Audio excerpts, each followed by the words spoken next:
Hello, everyone.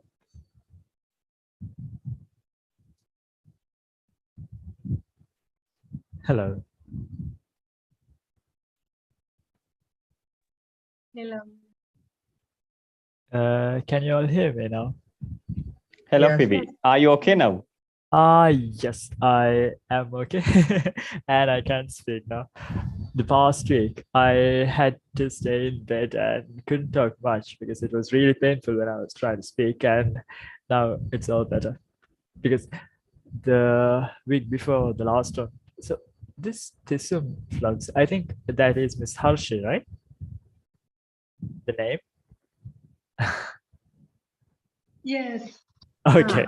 My name, I didn't sing my name. All right. So there's Yasura, then Sanjay, Tisandu. All right. It looks like there's an issue with the system, and there's Hashita in the waiting room, but looks like I can't take him in. Something's wrong with Zoom today. Give me a second, all right? Okay. Disable this. Yeah, that's fine. I think it's just slow.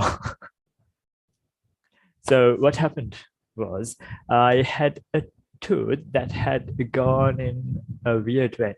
So you know that tooth that we call the wisdom tooth. Have you heard of it?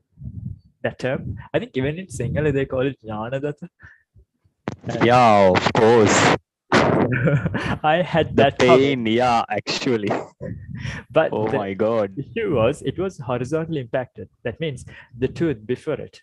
All right. Seventh one. So it is like this, and this wisdom tooth, it was coming like this horizontally. Yeah. So, and it was attached, not attached. It was touching the other tooth, and Okay. that was they had to cut it open and then grind it off and then remove it, and then I had sutures, and the sutures were removed only last Thursday. So until then, Yeah. I had some threads inside my mouth. So other than I that, had the experience. you too. Oh And my God. it's 3 really months, I painful, think. right? 3 months. My God. Then Yeah, I'm lucky, I suppose. It took about 2 actually. weeks to recover. And that was not the biggest issue, though. I was given antibiotics and painkillers after the surgery. They usually do. But I am not allergic to anything. Like I can eat prawns, pineapples, or anything that. And most people are allergic to pineapples and prawns and stuff, but I'm not. I have never had any allergic reactions. But on the day after the surgery, one of the tablets or we believe, or we suspect that it was the antibiotic that I had been given. So I had an allergic reaction to that, and then my blood pressure started dropping like very drastically. It was about 80/50 when I was admitted to hospital, and that was not okay. Then I had to spend about 1.5 days at hospital because of that allergy for observations and to change the medication and stuff. That was the issue I had during the fast week. And I grew weak because it was only a fluid-based diet and I could eat and stuff. So basically, I couldn't talk much. So I can't do a class energetically. Even if I did it, I would have been really awful. And I was away from screens and didn't use the phone and stuff. So I didn't answer calls. And there were so many issues during the past week. So I'm sorry about that, but I can't help. There's seriously something wrong with Zoom. Everything is slowing down, and I think it's because of this machine. I'm on a different machine today, not the usual device that I'm using. Maybe that's the issue, but let's see. Like, I just wanted to try out this new device. It is technically better than the one that I use for your classes, but practically, it looks like it's lagging, and there are many, flashes and stuff going on. We'll see. Anyway, back to the class and to our thing. Maybe this is because of the operating system. Previously, I was on Windows 10, and now this is Windows 11 on this machine. And the setup, maybe it's getting impacted by that, but we'll see. Can't check or can't know whether It is awful without trying it, man. So let's see. And I made some changes to my room, and I'm actually psyched about this class now. So let's start. So what we did last week was a very important lesson and something that most students anticipate a lot because that's an area where they have so many confusions and many issues. So it was about time expressions and conjunctions, prepositions, and other ways to express time, especially using verbs that we discussed last week. Our main focus was on conjunctions last week. Today, our main focus is supposed to be on prepositions and how we use them in time expressions, but let's just do a quick recap on what we did last week, all right? So last week, we had only Hashita, Mr. Sanjay, and Akin in the class, and Harshi and Yasura. You were not there, right? You were absent. Yes, I Yeah, couldn't join. That's fine. I'll do a We quick went through. Uh-huh. Oh, that's great. Yeah. Just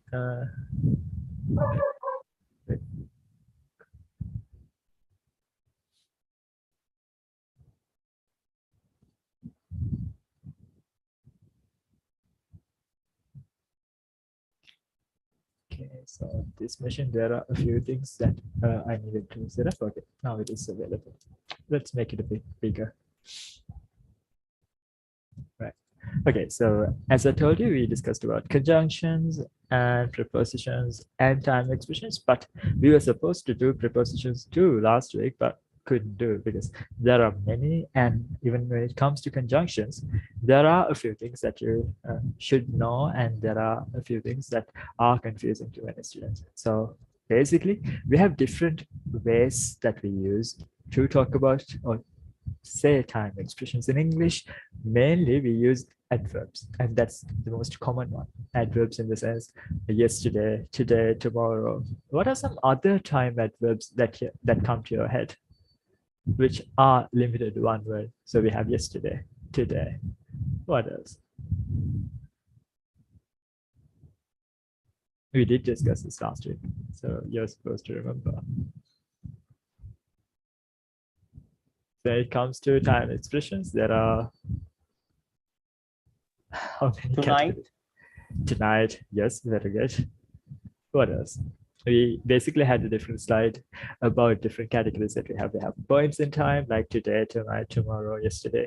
In addition to that, we have relationships in time. Like when we say I wake up early, that's not a specific time, but it is talking about time in a different sense. So when I say I wake up early and I wake up at 6 a.m., they almost sound or mean the same thing to some people, but grammatically they are different. So when you say I wake up early, there we use early as an adverb. And when we use I wake up at 6 a.m., what kind of expression is that? Is it an adverb or a different way of saying it? At 6 a.m., that part. What's the category?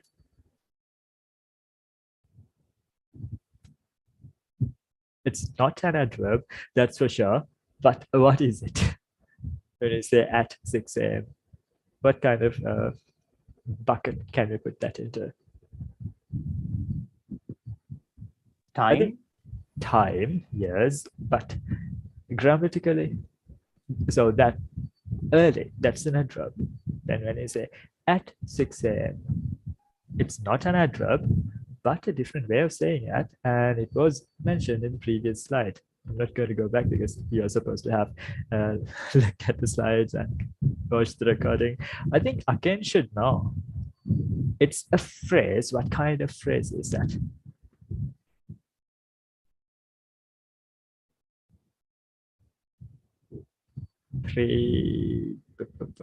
What?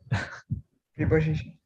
It's a prepositional phrase. Prepositions are at, in, on, words like that. And if we start a phrase, a set of words with the preposition, that becomes a prepositional phrase. And when you say at 6 a.m., it is a prepositional phrase of time. Time, the prepositional phrase. So Yasuru's answer and Aken's answer, let's take them and put them together. Then we get the right answer for it, all right? Okay. And moved back to my old chair. This is the first chair that I used when I first started Inspire and these videos. I just, took it back and ditched that other chair that I used for your class. I kind of started to hate the sounds that it was making.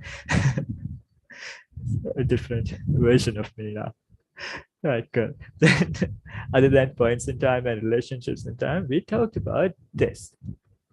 Adverbs of indefinite frequency, and basically the other one. Definite frequency also is a type of adverb, but definite or definite doesn't matter. What is frequency, and can you give me an example sentence using one of these words? So put one of these words like always, often, usually, sometimes, or weekly.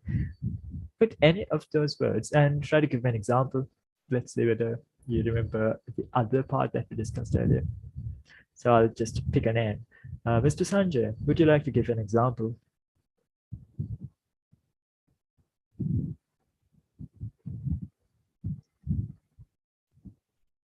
Or anyone. Anybody can volunteer. We didn't get that. So yeah, we have these two categories when it comes to adverbs of time, right? About frequency, basically. We have indefinite frequency adverbs and definite frequency adverbs. So what I'm asking you to do is give an example using any of these words. Simple.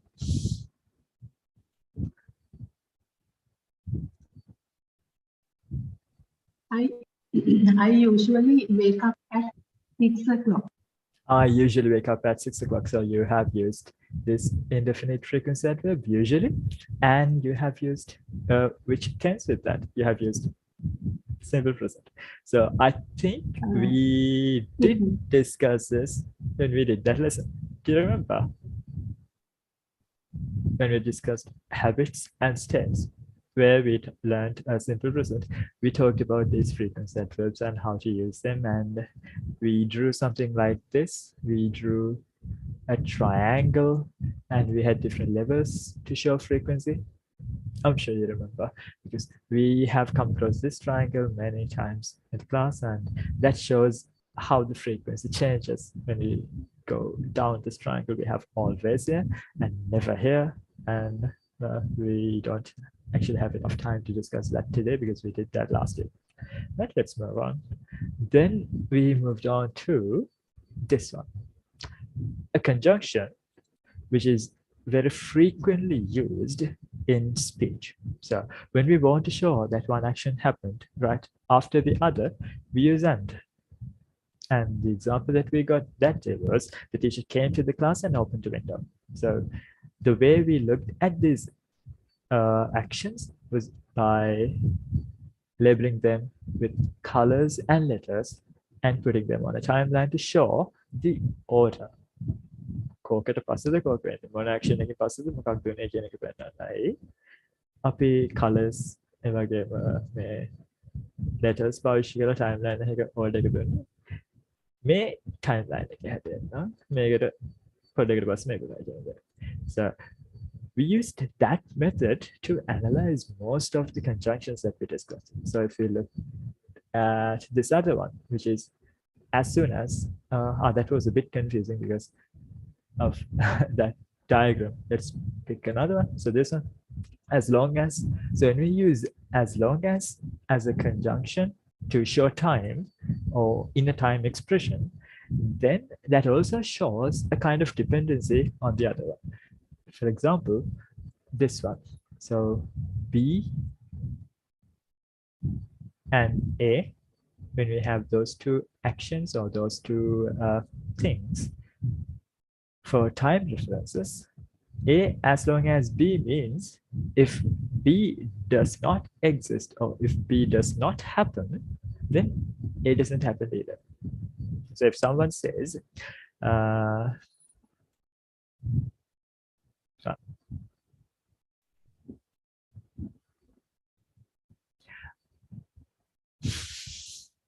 my family will be very happy as long as I study well, then if we remove that second part, as long as I study well, then I study well කියන එකේ meaning ගත්තොත් මම හොඳට study කරන තාක් කල් කියන දෙන්නේ.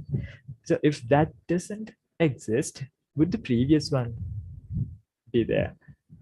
When we say my family will be happy as long as I study well, or I study well කියන එක තියෙන තාක් කල් තමයි family එකේ කට්ටිය happy වෙයි කියලා කියන්නේ. නේද? So there we show this time relationship as well as another dependency too. How about this one? No, oh, this is easy. I'm just trying to show you how these diagrams or these timelines can be helpful when you're trying to interpret these words rather than trying to remember them like this. Again, before කියන්නේ කලින්, after කියන්නේ පස්සේ කියලා මතක තියාගන්න එක එපා. ඒක වෙනුවට එක්ක මේ වගේ timeline එකකින් එහෙම නැත්නම් example එකකින් මතක තියාගන්න කියලා මම කියන්නේ. Trying to remember the Sinhala meaning of a word is not bad, but in many cases, people can run into confusions when they try to do that. That's why I do not recommend doing it like that. So, before කියන එක use කරද්දී A before B කියද්දී time එක පැත්තෙන් බැලුවොත් මුලින් තියෙන්න ඕනේ A. A before B කියද්දී B තමයි පස්සේ තියෙන්නේ. හැබැයි A after B කියලා කියද්දී A තියෙන්නේ B වලට පස්සේ කියන්නේ. A after B කියද්දී B එන්නේ A වලට කලින්. ඕක අපි සිංහලෙන් කියනකොට B ට කලින් A කියලා නෙමෙයි කියන්නේ. ඕක සිංහලෙන් අපි ලියාගත්තොත් අවුලක් නැහැ. හැබැයි ඔය කේස් එක හැම කන්ජන්ක්ෂන් එකකටම කරන්න බෑ. එහෙම හැම සිංහලට ගන්න ට්‍රාන්ස්ලේෂන් එක දිහා බලලා අපිට කන්ජන්ක්ෂන් එකේ meaning එක directly ඔලුවට දාගන්න ගියාම පැටලෙන තැන් ගොඩක් තියෙන්න පුළුවන්. ඒ නිසා ඒ විදිහට කරන්න එපා. හරියට නිකන් එහෙම කියද්දි ලස්සනයි තමයි. මම ඉගෙන දවස් ගන්නකොට සමහර ටීචර්ස් ඒ විදිහට ඒක ලස්සනට කියලා දුන්නා. ඒ කියන්නේ when කියන වචනේ ගත්තොත් එහෙම when කියන වචනෙට සිංහලෙන් නම් ගොඩක් ඒවා තියෙනවානේ. මොනවාද? when කියන එකට සමානව යන්න පුළුවන් දෙයක් අපි when දිහා බලමුකෝ diagram එකකුත් එක්කම. So we have when here. when කිව්වම වෙන්න පුළුවන් විදි ගොඩකුත් තියෙනවා. So we have this and this and this. A when B කියලා කියද්දි මෙහෙම වෙන්නත් පුළුවන්. මෙහෙම වෙන්නත් පුළුවන්. මෙහෙම වෙන්නත් පුළුවන්. සිංහලෙන් when කියන්නේ මොකද්ද එතකොට? මොනවාද වචන මතක් වෙනවද සිංහලෙන් when කියන එක ගැන අපිට example එකක් ගමුකෝ. I felt sad when he scolded me. What does it mean? I felt sad when he scolded me. Hashida, what is the meaning of that sentence? Hashida, are you there? Yeah. What is the sentence? I could. The first one. The one that's on the screen? Okay. I felt.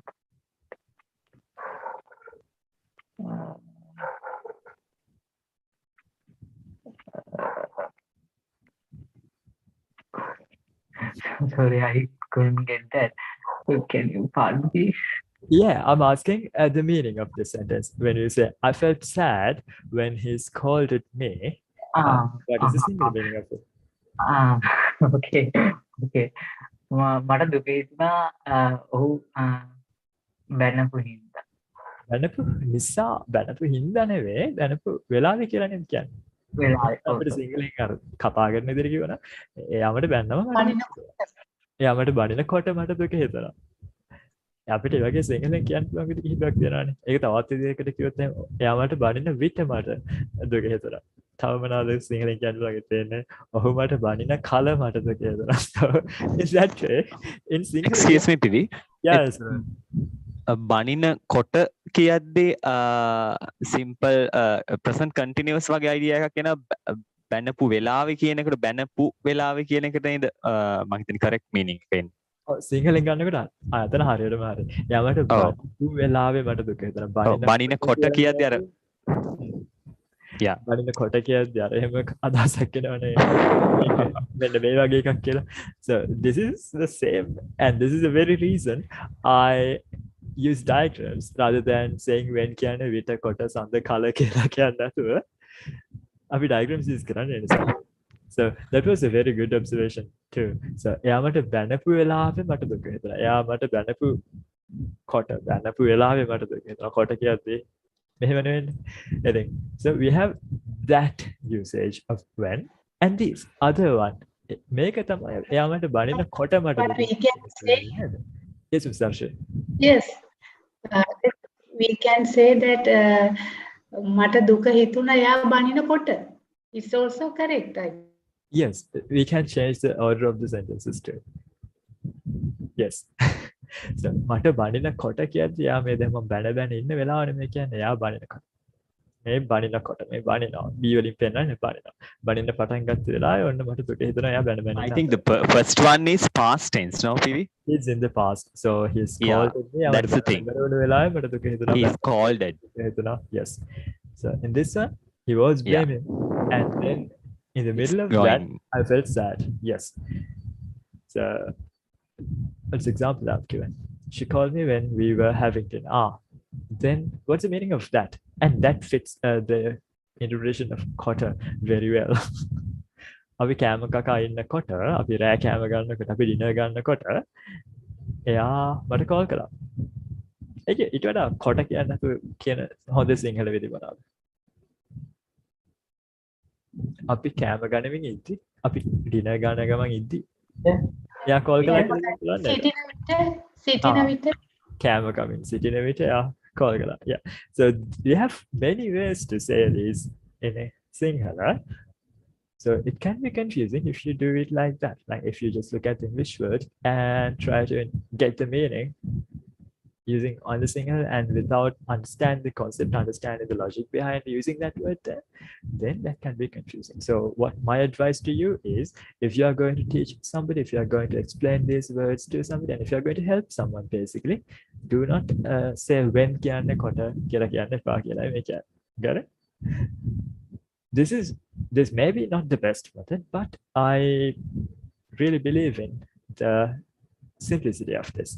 So that's why I'm using this to teach you the differences and these little nuances between different meanings of when. So you have these two meanings, when for two actions and when for an action and a background action. We talked about background actions when we were talking about past continuous and present continuous. I think you remember. And if you want to say something like this, මම drive කර ඉන්නකොට මම drive කරද්දී phone එක answer කරන්න. How did you say it? We learned that. මම drive කරද්දී phone එක answer කරන්න. So that is about a habit that you have. I don't answer the phone. Answer the phone when I am driving. When I am driving. Very good. When I am driving. So there what you see is we use present continuous. But normally you think present continuous is only for actions happening at the moment. But when you use that with the conjunction when, what are you doing? You are talking about a background action, a long action. Do you get that? So just saying our present continuous is only for actions happening now again. කරමින් ඉන්න දේවල් ගැන කියන්න විතරක් නෙවෙයි. ඔය වගේ සාමාන්‍යයෙන් කරන දෙයක background action එක ගැන කියන්නත් when use කරන්න පුළුවන්. Like this. Another one.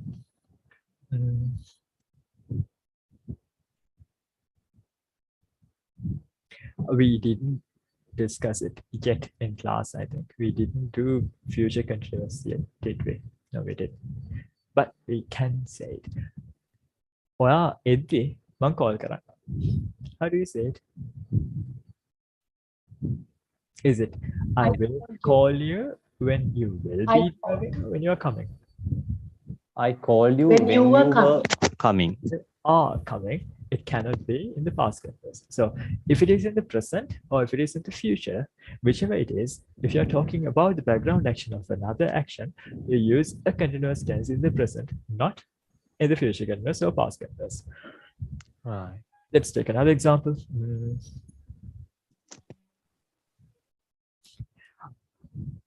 අපේ නංගි මට තේ හදලා දෙනවා මම පාඩම් කරද්දී. How do you say that? මම පාඩම් කරද්දී අපේ නංගි මට තේ හදලා දෙනවා. My sister makes tea for me when I am studying. When I am studying. So just make sure that you don't say when I was studying. That's wrong. You just use the present continuous with habits too. But then what you are doing is you use when and Excuse me, PV, that what is the What difference example? between that earlier example and this one? Which the example That we had you along. told that past continuous. Yes. So when you use a past continuous thing like this, මං පාඩම් කර ඉද්දී නංගිට එකක් හදලා දුන්නා.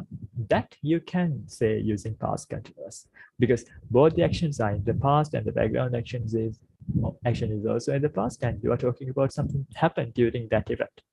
So how would you say it? If it was මං පාඩම් කර ඉද්දී නංගිට එකක් හදලා දුන්නා. My sister made a tea My for sister made a tea for me when I was studying. When I was studying. Yeah, that's okay. There you can use past Right. continuous. What I'm telling is you should not use past continuous and simple present together in examples. Right. Yeah. Got it? That's the point. Right. Okay. Got it. Then there what you saw is you had a long action and during that action you had a small thing, a short action like nangite haduwa. But if you have two long actions running parallelly or happening at the same time, another word for happening at the same time is simultaneously. I think you have heard it, haven't you? This word. Oh, that's the pen. That's a text. Oh, here it is.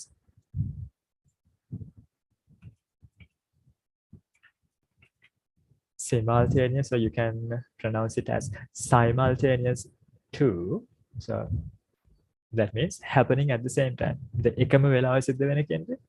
So here we have two long actions happening at the same time. He was watching TV when we were having dinner. අපි කෑම කකයි යාමකද කර හිටියේ. එයා TV බලවල හිටියේ. Can you give me an example like that? Two long actions happening at the same time. Think about a classroom.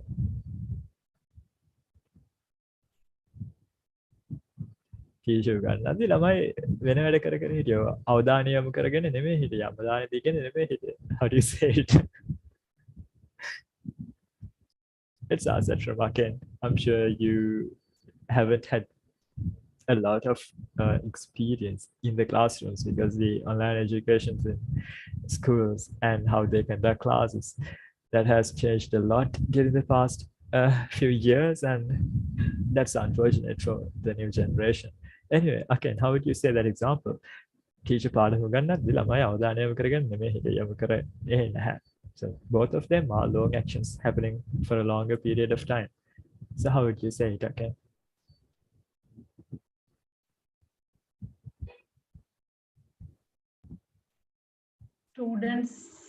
Students were not in attention when the teacher was teaching. Okay, that is almost correct. But අවධානය දෙනවා. How do we say it? We say it as pay attention. Then how do we put Paying that? attention. Students were not paying attention when Students were not paying attention to the teacher. when the teacher was teaching. Yeah. Yes. All right.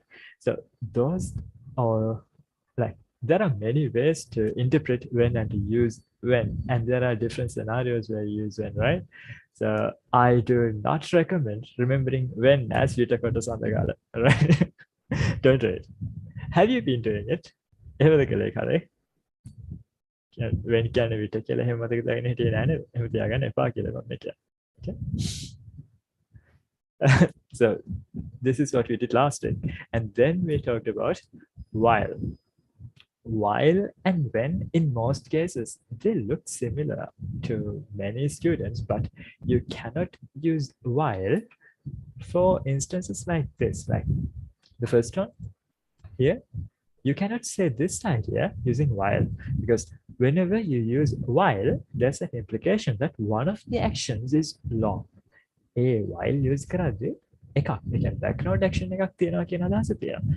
අර සිංහලෙන් වල අතරතුර කියලානේ while මතක තියාගන්න නැත්තේ. හැබැයි අතරතුර වෙන්න ඕනෙම නැහැ. අපි කැම කකා ඉද්දී යා call කළා. අපි කැම කකා ඉද්දී යා call කළා කියලා කියන්නේ we have a long action. Which one is it? call කරනවා කියන එකද කැම කරනවා කියන එකද long action එක.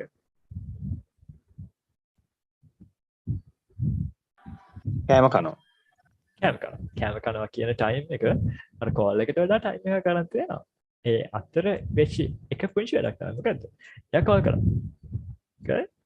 And it's not limited to that. We can have long actions too. Like අර අපි කලින් කිව්ව example එක ටීචර් පාඩම ගන්න අතරතුරේ ළමයි මේ අවධානය යොමු කළේ නැහැ. ටීචර් ගන්නදී ළමයි අහන් හිටියේ නැහැ කියන අදහසනේ කියන්නේ. අර අතරතුරේ කියලා සිංහලෙන් දාන්න අවශ්‍ය නැහැ. අපි කතා කරද්දී කියන්නේ ටීචර් ගන්නදී ළමයි අහන් හිටියේ නැහැ. Then we can say the same sentence using while too, not just when. So how do you say it like that?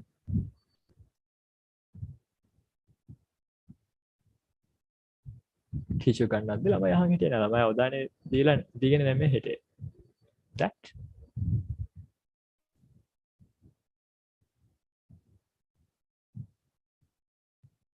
Yes, Mr. Rash, you can go on. While teacher was teaching, the students were not paying attention. The students were not paying attention while the teacher was teaching. So as I told you that day, you can interchange the order of the clauses. You can start the sentence like, while the teacher was teaching, the students were not paying attention. Or else you can say, the students were not paying attention while the teacher was teaching. Either one is correct, all right? So you don't have to be limited to one way of saying it. Okay, we did discuss it. I am just going through this quickly because we have already done this last week and we have a lot more to cover today too. So this is where we stop. Oh no, we did talk about a few more words. We did not do this one. We have to come back to this, but we did this.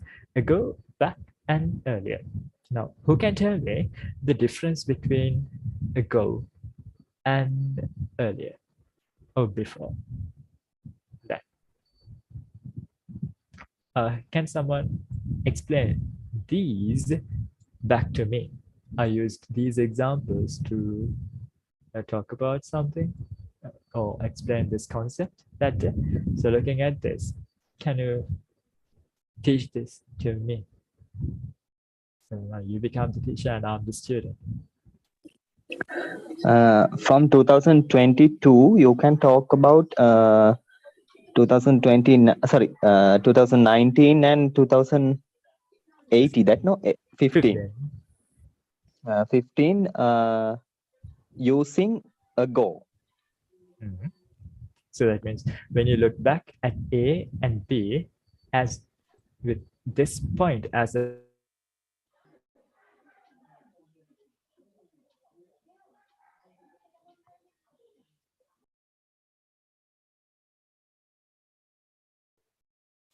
Hello, is there any lag or something?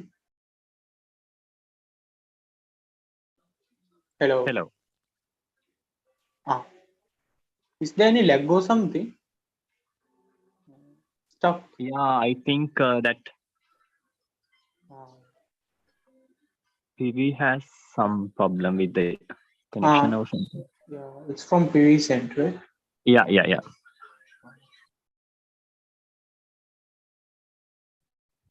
Hi guys, I think I got disconnected.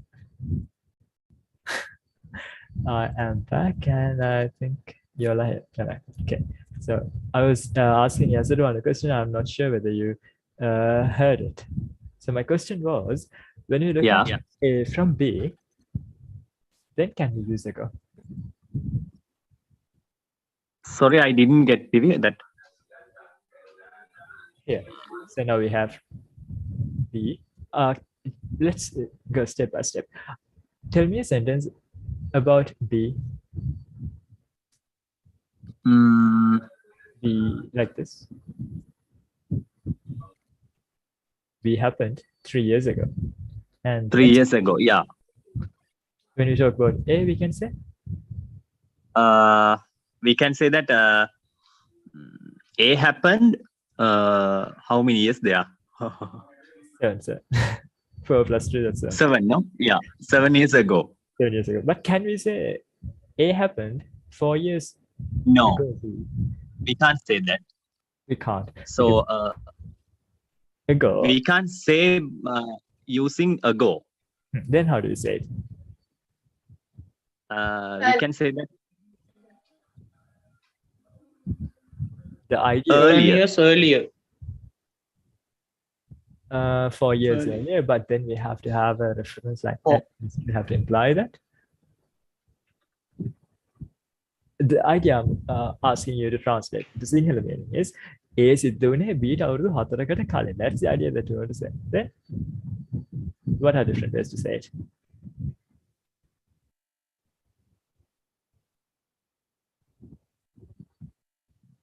You know it. Like I'm just asking you to translate that.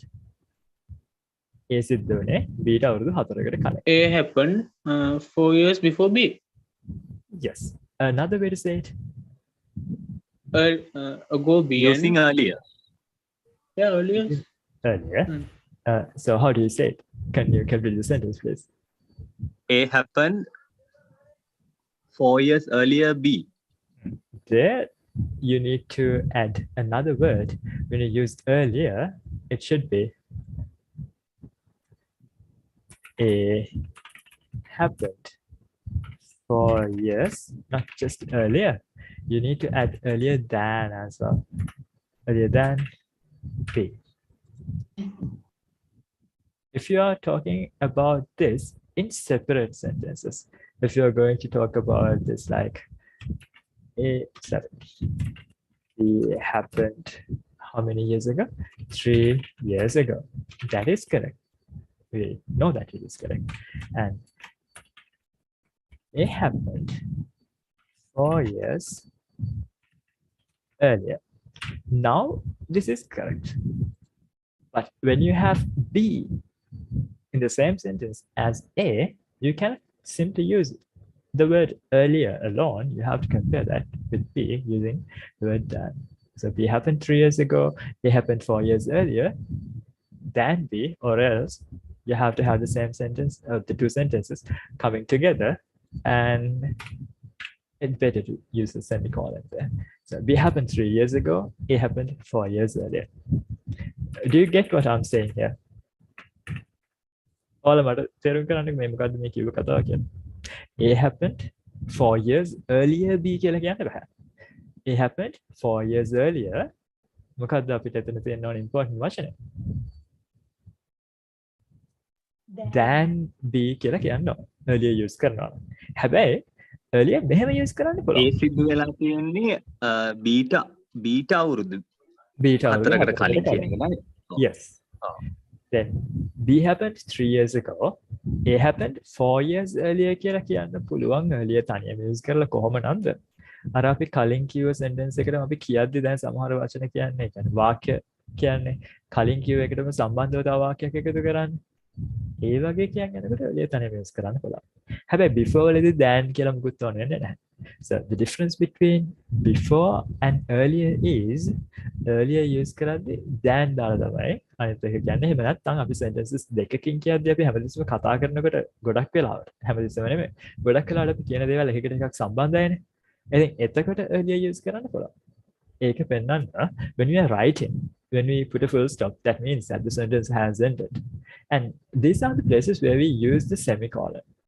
We will try to do a session about punctuation marks too, but I'm not sure whether the time will allow it because our course number of weeks that we have is becoming fewer and fewer. So let's see. But basically, where we use this semicolon. Semicolon කියන එක දන්නව නේද ඔයාලා? අපේ job එකේ නම් අපි නිතරම පාවිච්චි කරන එකක් semicolon. අපි line එකක් ලියුවොත් අග semicolon එකක් දානවා when you're coding, programming in my language. So, how about you? semicolon එක වල සාමාන්‍යයෙන් use කරන එකක්ද එදිනෙදා ලියද්දී කතා කරලා semicolon දාන්නේ ලියද්දී එහෙම නැත්නම් sure නැති doubtful තැනක්ද ඔයාලා මේකට දෙන උත්තරය අනුව මම decide කරන්න පුළුවන් අපි punctuation marks ගැන කතා කරන්නේ වෙනම week එකක් දාන්න ඕනේද එහෙම නැත්නම් විශේෂ දේවල් විතරක් කතා කරනවාද කියලා semicolon where do you use it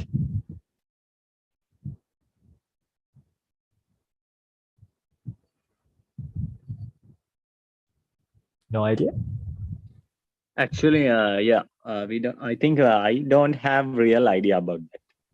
okay then I will try to do something in the group but WhatsApp group or the Google Classroom they're very very inactive so nobody asks questions nobody shares anything and I am so bored when I look at it ආරාපි classes පටන් ගන්නකොට මම ඔයාලට කියවල මොනවා හරි clear නැති දේවල් නැත්නම් වීඩියෝ ලෙසන් එකක් එහෙම අවශ්‍ය දේවල් group එකේ අහන්න කියන්න කියලා then we can try to do something about this but nobody asked and yeah about semicolons I will try to add something but anyway doing a small session about punctuation marks will be useful but let's not take an entire class for it because there are many things that we need to learn and I don't want to miss any of them. So for punctuations, I will try to have like an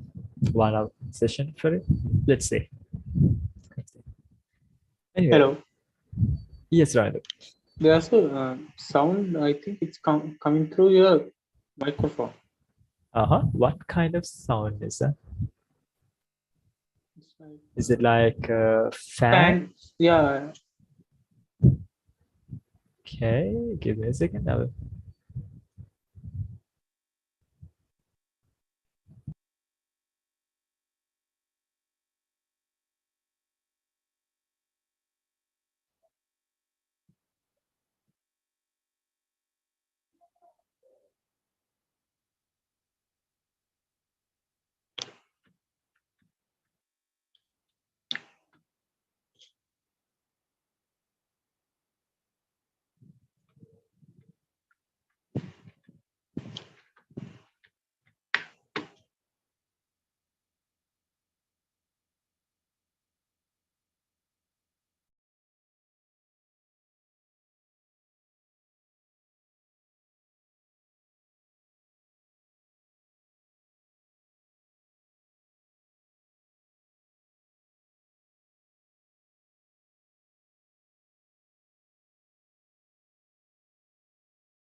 hello, guys.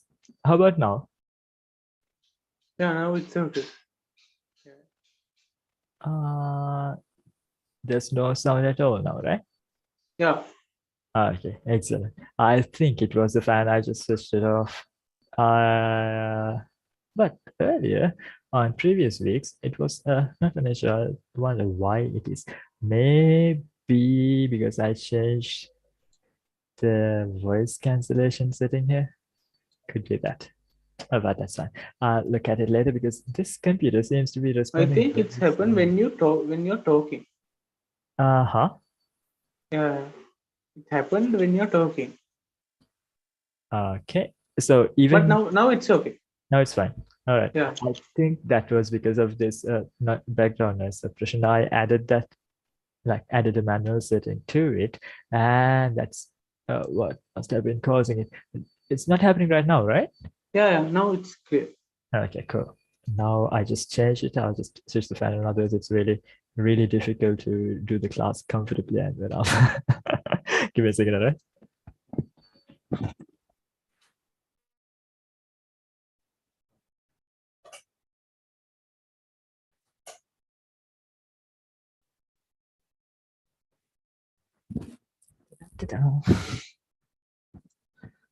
Hello, I'm back and I've changed the setting and switched on the fan again because I noticed that it was going to get really, really hot when it is not on. Now, is that noise back? No, now it's okay. Now the fan got up to its full speed. So I'm just trying to say something so that you can see whether it is coming. Now, how is the sound running? No, it's okay. Yeah. Okay, excellent. Thank you. And thank not God, I don't believe in gods or any of that for that matter, but anyway, Then technology. thanks technology is the algorithm that I was using earlier. It was set into the medium setting, but now it is set to high. That means it will suppress all these fan noises and typing noises, and it will try its best to do it. Let's hope this computer doesn't crash. So anyway, thanks for pointing that out, Radha, and thanks for helping me figure it out. So yeah, we were talking about the word earlier, and I think we did finish discussing that, and then only we came to this fan issue. Yeah. Okay. Then let's go to the one that we skipped. That was actually three things: still, anymore, and yet. Now they are not confusing, but we don't have a direct singular word for it. So now here we don't really have another reference. We are not comparing that to another event or another action. Rather, it's a relationship with now. මේ දැන් ඉන්න මොහොත එහෙම නැත්නම් අපි පහුගිය මොහොතක් ගැන කතා කරනවා නම් ඒ වෙලාව වෙද්දි කොහොමද ඒ වගේ අදහසක් තමයි still anymore yet වලින් තියෙන්නේ. ඒ කියන්නේ ඒක තවත් එකක් එක කම්පෙයාර් කරනවා නෙමෙයි basically. තවත් එක දෙයක් කියලා අර වෙනම තව ඉවෙන්ට් එකක් නෙමෙයි. ඒ වෙලාව එහෙම නැත්නම් දැන් කියන අදහසෙන් ගත්තම ඒකට අනුව කොහොම යගේද කියලා. දැන් ස්ටිල් කියලා කිව්වොත් අපි අර කට්ටු මොකක් හරි past event එකක කියලා අපි දැන් කතා කරන මේ වෙලාව වෙනකන් හරි එහෙම නැත්නම් අපි බලන් ඉන්නේ වෙන past event එකක් නම් ඒ වෙලාව වෙනකන් හරි. එහෙම කිව්වම එහෙනම් දැන් එතන example එකක් නෑ ඔයාලට හිතේ මවා ගන්න දෙයක් නෑ. So let's look at an example and come to discuss that. So let's just take one example here. Still කිව්වම ඔයාලට සිංහලෙන් මතක් වෙන වචනයක් තියෙනවා. මොකක්ද?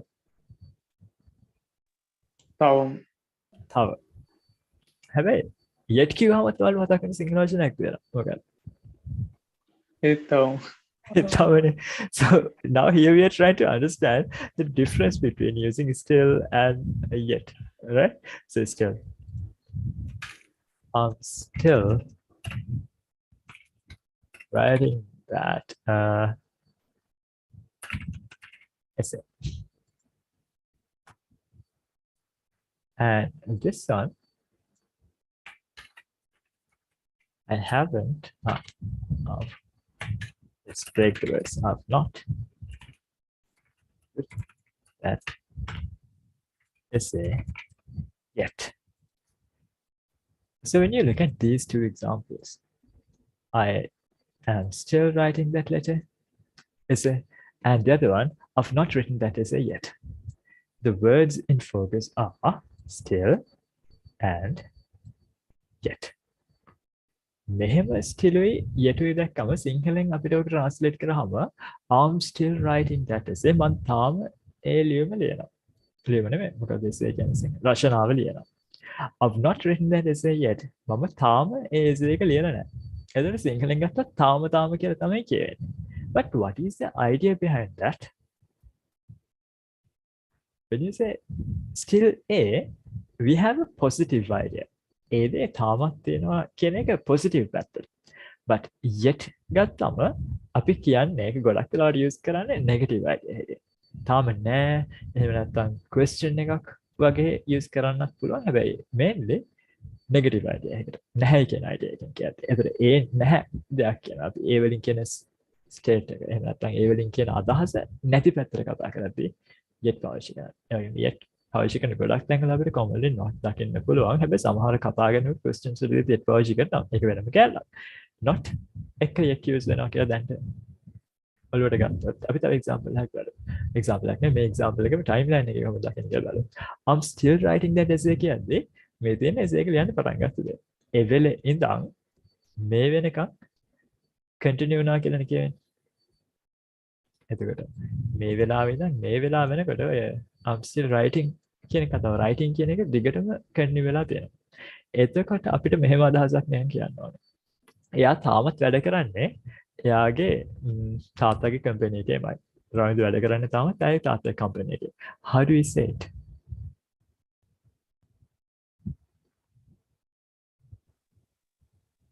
Ravindu still works at his Ravindu still works father's at his company. father's company. Ravindu still works කියන්නත් පුළුවන්. Ravindu is still working කියන්නත් පුළුවන් at his father's company. එතකොට අපි still use කරන්නේ මේ now නැත්නම් then කියන reference එකක් එක්කනේ. එතන මේ වගේ අදහස් කියන්නත් පුළුවන්. මොකක්ද? රවින්දු නේ cousin කියලා ගමු. මොකද මේක යා accident ඒකට දාන්න යන්නේ. cousin accident උනේ ගියවරු. ඒ වෙද්දිත් එයා මේ ඉගෙන ගන්න ගමන් හිටියේ. ඒ කියන්නේ accident එක වෙන වෙලාවෙද්දිත් ඉගෙන ගන්න ගමන් හිටියේ. ඒ කියන්නේ ඉගෙන ගන්න එක නවත්තලා තිබුණා. ඉගෙන ගන්න එක පටන් ගත්ත accident වෙච්ච වෙලාව නෙමෙයි ඊට කලින්නේ. ඒතර ඉගෙන ගන්න පටන් ගත්ත වෙලාව මේ තියෙන accident වෙච්ච වෙලාව now නෙමෙයි then. ඒ කියන්නේ 2012 තමයි මේ තියෙන point එක.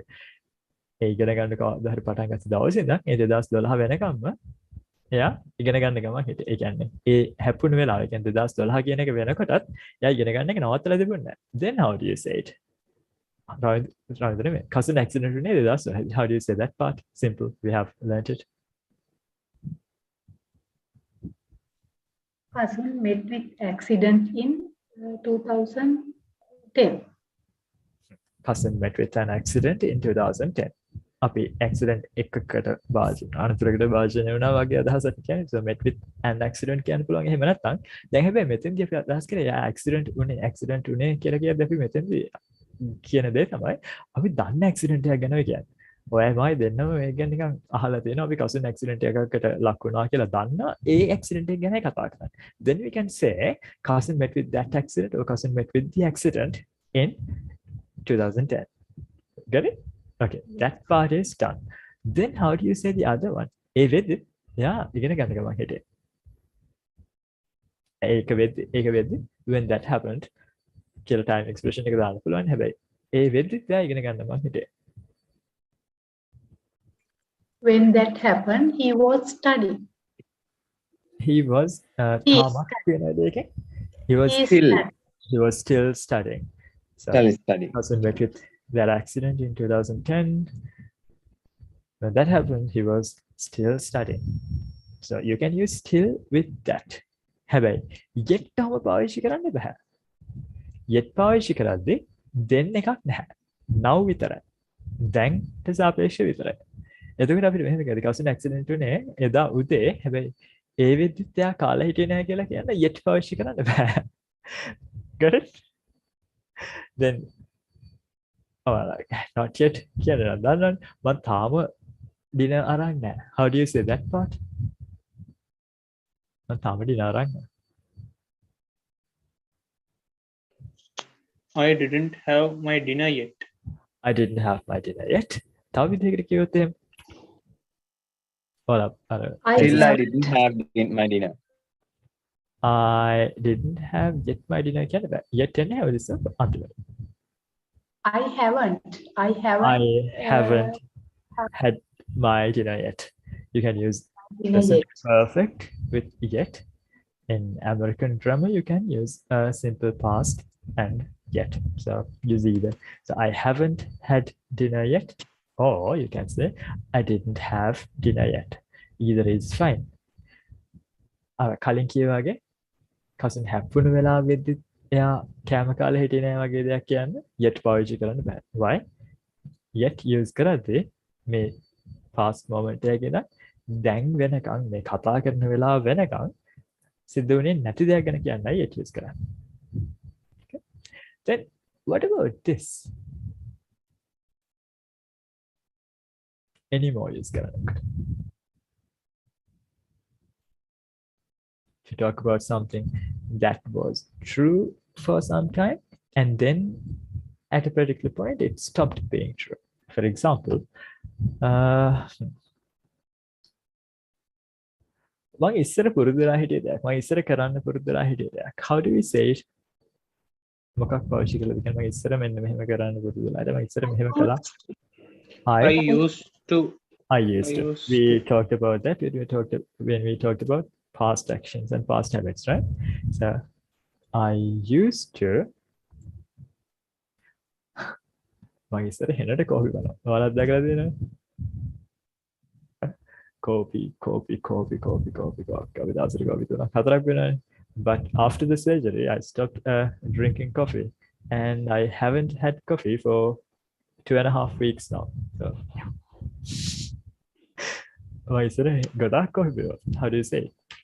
I used to drink coffee.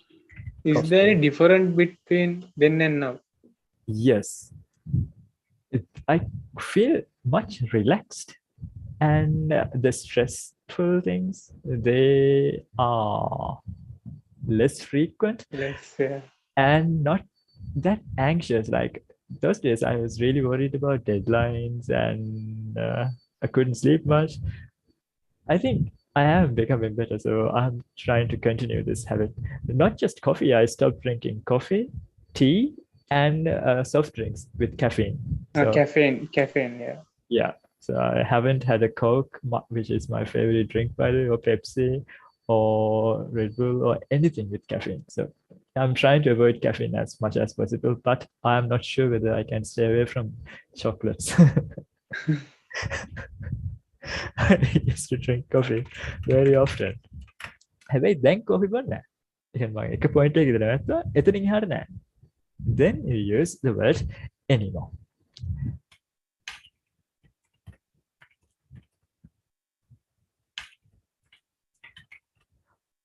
I used to drink coffee very often.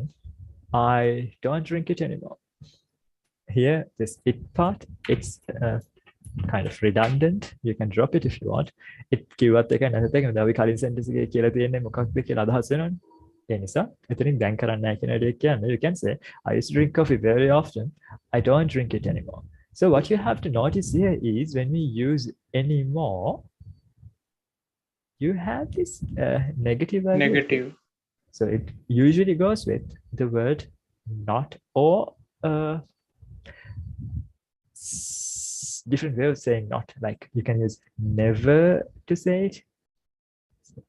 For example, I never do that anymore. You can hear people speaking like that because you can use not and never and an opposite word of what you want to negate in order to get the negative meaning. So it's not always just the not form. You can have different ways to negate ideas. Negate can be negative. I like it, I dislike it. I don't like it, dislike it. එතකොට අර not කියලා දාලා කරන වැඩේම අපි dislike කියලා වෙන වචනකින් කරනවා. So that is possible. So if someone asks you whether you know any other way to say a negative idea without using the word not the negative idea can yeah, there are many ways. You can use a different word like the opposite word of what you want to say, or else you can use a word like never to get the negative form. So it's not just the word not that you use for negative meanings. So anyway, I used to drink coffee very often. I don't drink it anymore. Then we talked about cousin working, no, Ravindra working at his father's office. How do you say cousin තවදුරටත් මේ එයාගේ තාත්තගේ office එකේ නෙමෙයි වැඩ කරන්නේ. දැන් එයාගේ තාත්තගේ ඔෆිස් එකේ නෙමෙයි වැඩ කරන්නේ. එයා කළා කලින් හැබැයි දැන් එහෙ නෙමෙයි වැඩ කරන්නේ. How do you say it?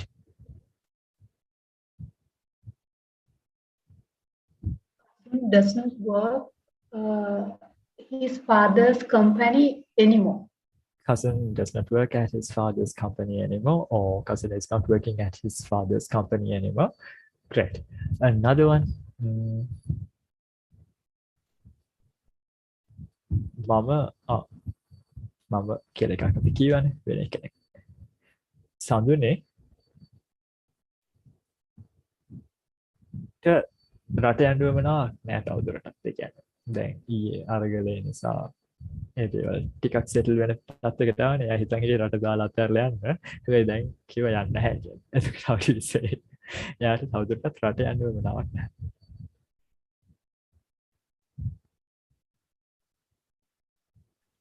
Sanduni doesn't want to migrate anymore. Sanduni doesn't want to migrate anymore. මේක කිව්වොත් එහෙම මේ මම ඉස්සර චොක්ලට් වලට හෙන කැමතියි. හැබැයි මොකද වෙන්නේ? මම කියලා හරියන්නේ නැතිලා අපි අංකල්ගෙන් මිස්ටර් පෙරේරා චොක්ලට් වලට හෙන කැමතියි. හැබැයි 2010 දී යාට ඩයබටිස් තියෙනවා කියලා ඩයග්නෝස් වුණා. ඉන් පස්සේ එයා චොක්ලට් කෑවේ නැහැ. එතකොට මොකක්ද අපි කියන්නේ? එතකොට any more use කරන්න පුළුවන්ද?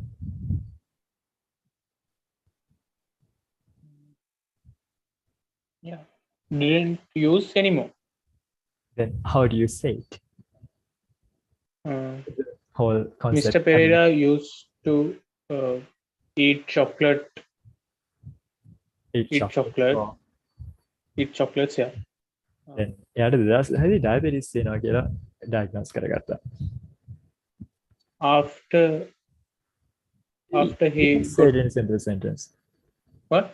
You can say it in a simple sentence. You don't have to combine them. So you don't have to use after. But in 2010 or in 2010, එයාට diabetes තියෙනවා කියලා diagnose කරගත්තා. How do you say it? Is it active or passive? Was identified He that was diagnosed. First, Is was it passive, diagnosed. right? Yes, he was diagnosed with With diabetes. diabetes. Diabetes. ඊට පස්සේ එයා chocolate කන එක කෑවේ නැහැ. එතන එහාට එයා chocolate Then කෑවේ. he didn't use chocolates anymore. He didn't eat chocolates anymore. And also another word that has almost the same functionality like anymore is any longer. You can say the same idea using any longer. So he didn't use or he didn't eat chocolates any longer. So do you understand the difference between still and yet and where you use anymore now? Yeah. So the way to practice this would be try a few sentences and maybe you drop me a message or drop a message to your individual teachers and ask them whether those sentences are correct. Because I know many students have had issues with still and yet, like they had confusions about these words. So if you can, maybe drop a message to your teachers or me and ask whether the sentences or the ideas that you're trying to say using those words are correct. All right. Then this. We have from now and in like. When you say x time from now, for x time, you can have a time expression like 3 years, 4 years. So if someone says,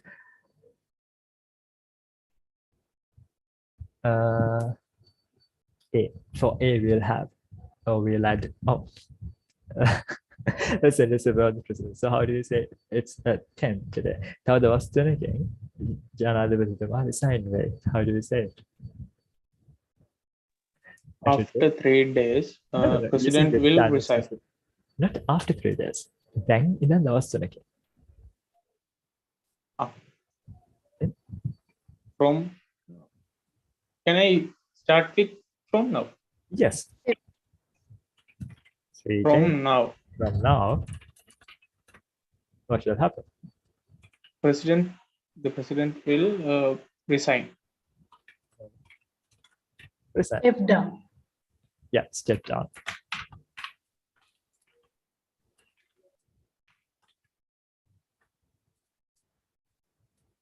Okay. But are you sure that would happen? I still have my doubts. Like, it's not official. Is it like, has he just promises? Let's not be political, but so you can say the same thing by He having the was his own desert. Yes, Mr. Arsha? He He hasn't has published anything, right? reversed his all. Yeah, so we are not sure whether he would do that again this time too, right? What he said, has Sorry, he? I couldn't hear. Yeah, I'm asking whether he officially Hasn't. confirmed that. Hasn't, right? Let's see. Yes. So here you can have any time expression. It doesn't have to be just days, seconds, months, years, or decades, or scores. You know that? Okay. Scores. What are scores? Now, when it comes to time, You have seconds. I'm sure you know that. Seconds, minutes, hours. Then you have days. Then you have weeks, months, years, decades. What are decades? DECADES. 10 years. 10 years. 10 The years. score is 20 years. SCORE. Score. So, there's a ලකුණු famous. ගන්නවට කියන්නේ ස්කෝ කියලා. Yes. Score lakunu Same ganna. Lakunu. Score. Yeah. ඒ වචනෙම තව තියෙන meaning එකක් තමයි 20-year period එකක් score එකක්. ඒක ඔයාලට It's a new word, yeah. it's a new word and not new. Old fashioned word. Don't use it. No, I mean, it's new word for me. Yeah, new word for you, but don't use it. You know this person, right? Where's it?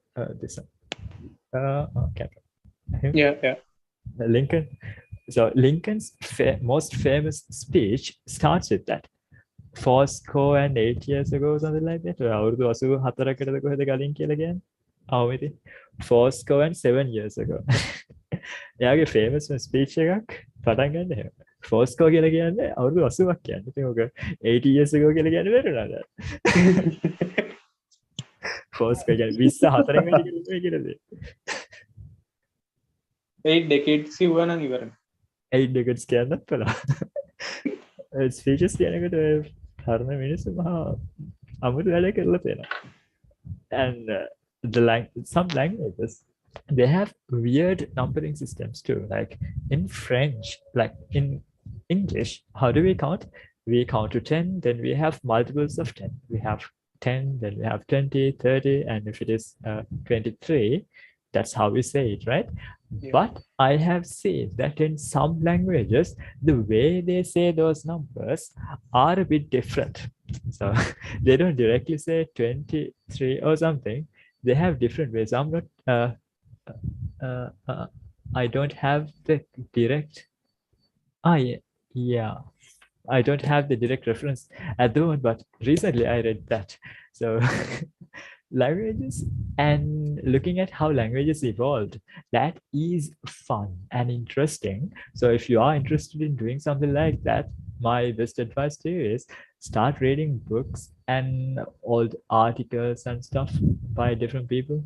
But with today's age and technology and our lifestyles, many people don't have the time to read. And they try to watch a video or something when it comes to learning new things. So even I have that habit. I prefer watching a YouTube video of about how to do something rather than reading a recipe or a how-to article.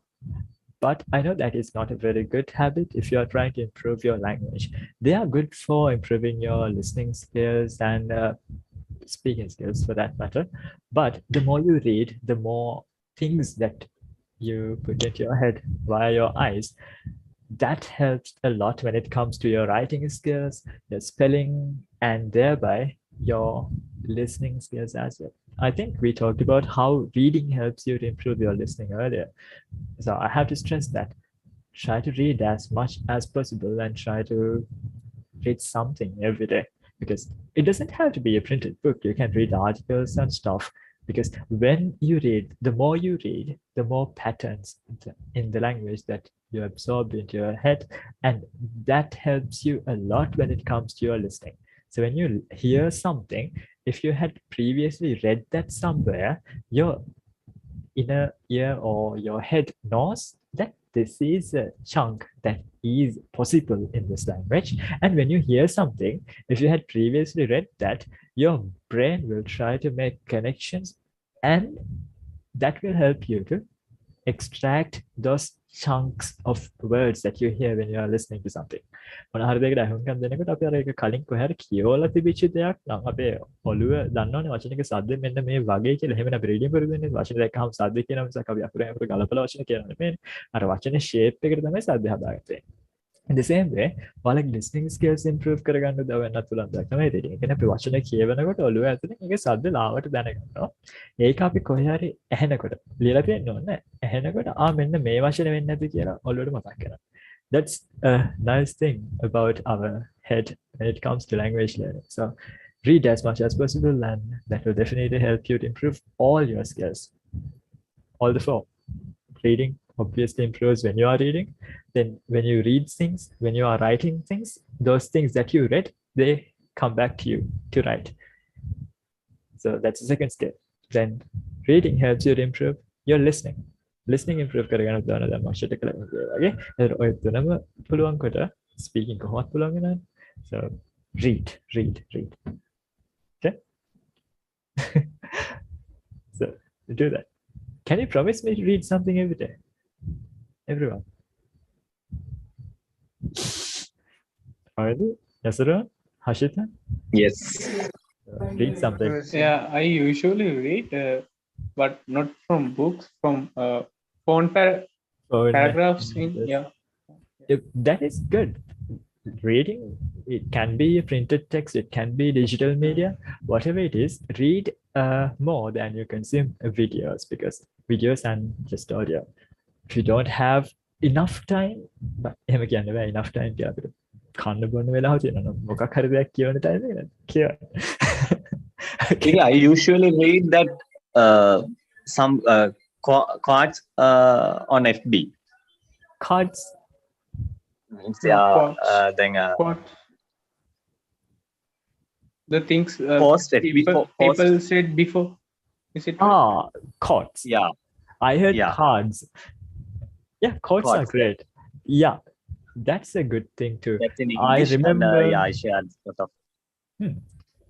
That's great. And when you read quotes, you get a glimpse at the history too, right? I used to have a quotes app on my phone. So every day it refreshes with a famous quote and it gives ideas or some information about the author or the person who said it. And that was very good. I remember doing that even when I first started teaching in 2014. I had a small Android phone and I downloaded that quotes app, and I was a very young teacher back then. So had to impress the students. So every day I just give them a quote in class. So that was fun. I don't do that anymore, but I have resorted to using books now. But anyway, read as much as possible. That will definitely help you to improve all your language skills. Basically, that's the message. So next time from now, you know that. But let's try another example because we got sidetracked for some time there. So if you wanted to say,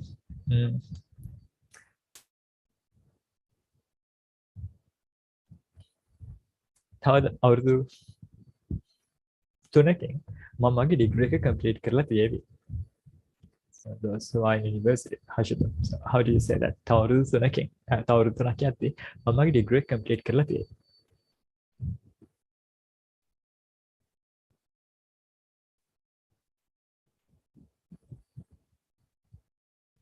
My degree will be completed in 3 years. My degree will be completed in 3 years. That's good. And if we use a different tense, like a future perfect, how would you say it? I will be. I will have to. Not have to. Complete my degree in 3 years. I will have to complete maybe. Then when you look at perfect tenses, we have present perfect comma. I have completed. So past perfect we have. I had completed my degree by that time. Then I had. Future perfect now. I will have completed my degree in 3 years. තවුරුදු 3ක් යද්දී මම මගේ degree එක complete කරලා තියෙනවා. Not in 3 years from now. දැන් ඉඳන් අවුරුදු 3ක් යද්දී මම degree එක complete කරලා තියෙනවා. Another one. අපි future perfect example එක බලමු. තව පැය දෙකක් යනකොට අම්මා ගෙදර ඇවිල්ලා තියෙනවා. How do you say that? Mother will have returned to home. Returned home. In 3 years. In 3 hours. And to use the other one, 2 hours from now, we can say the same thing. Mother will have or Mama will have returned home 2 hours from now. 3 hours from now. 2 hours from now. All right. So we can say the same idea using in 2 hours. So Amma will have returned home, or mother will have returned home in 2 hours. So yeah. And return home in 2 hours. If you look at the degree example, I will have completed my degree in 3 years. Also, we can use a simple future, right? Yes, we can use a simple future. So I we will complete right my here. degree in I 3 will years. complete my degree in 3 years. I'm going to come home in 2 hours. We can say the same. I will complete my degree in 3 years. Okay. All right. So you can use either simple future or future perfect. Either is fine for that meaning. ඔයාලා කැමතිද pronunciation one චුට්ටක් උගන්වනවට ඔයාලගේ standard pronunciation එක ගැන පොඩි දෙයක් කියනවා අවුලක් නැහැ නේද? Yeah, okay. Yeah, that's good. මේක කොහොමද කියවන්නේ? Degree. ඒක තමයි හදන්න ඕනේ. When we get that word like මෙහෙම කියන එකක්. ඒ කියන්නේ මේක මෙන්න මෙහෙම පොඩි ඩොටක් ඉරක් තියෙන්නේ මෙන්න මෙතන. ඕක මෙහෙම තිබ්බා නම්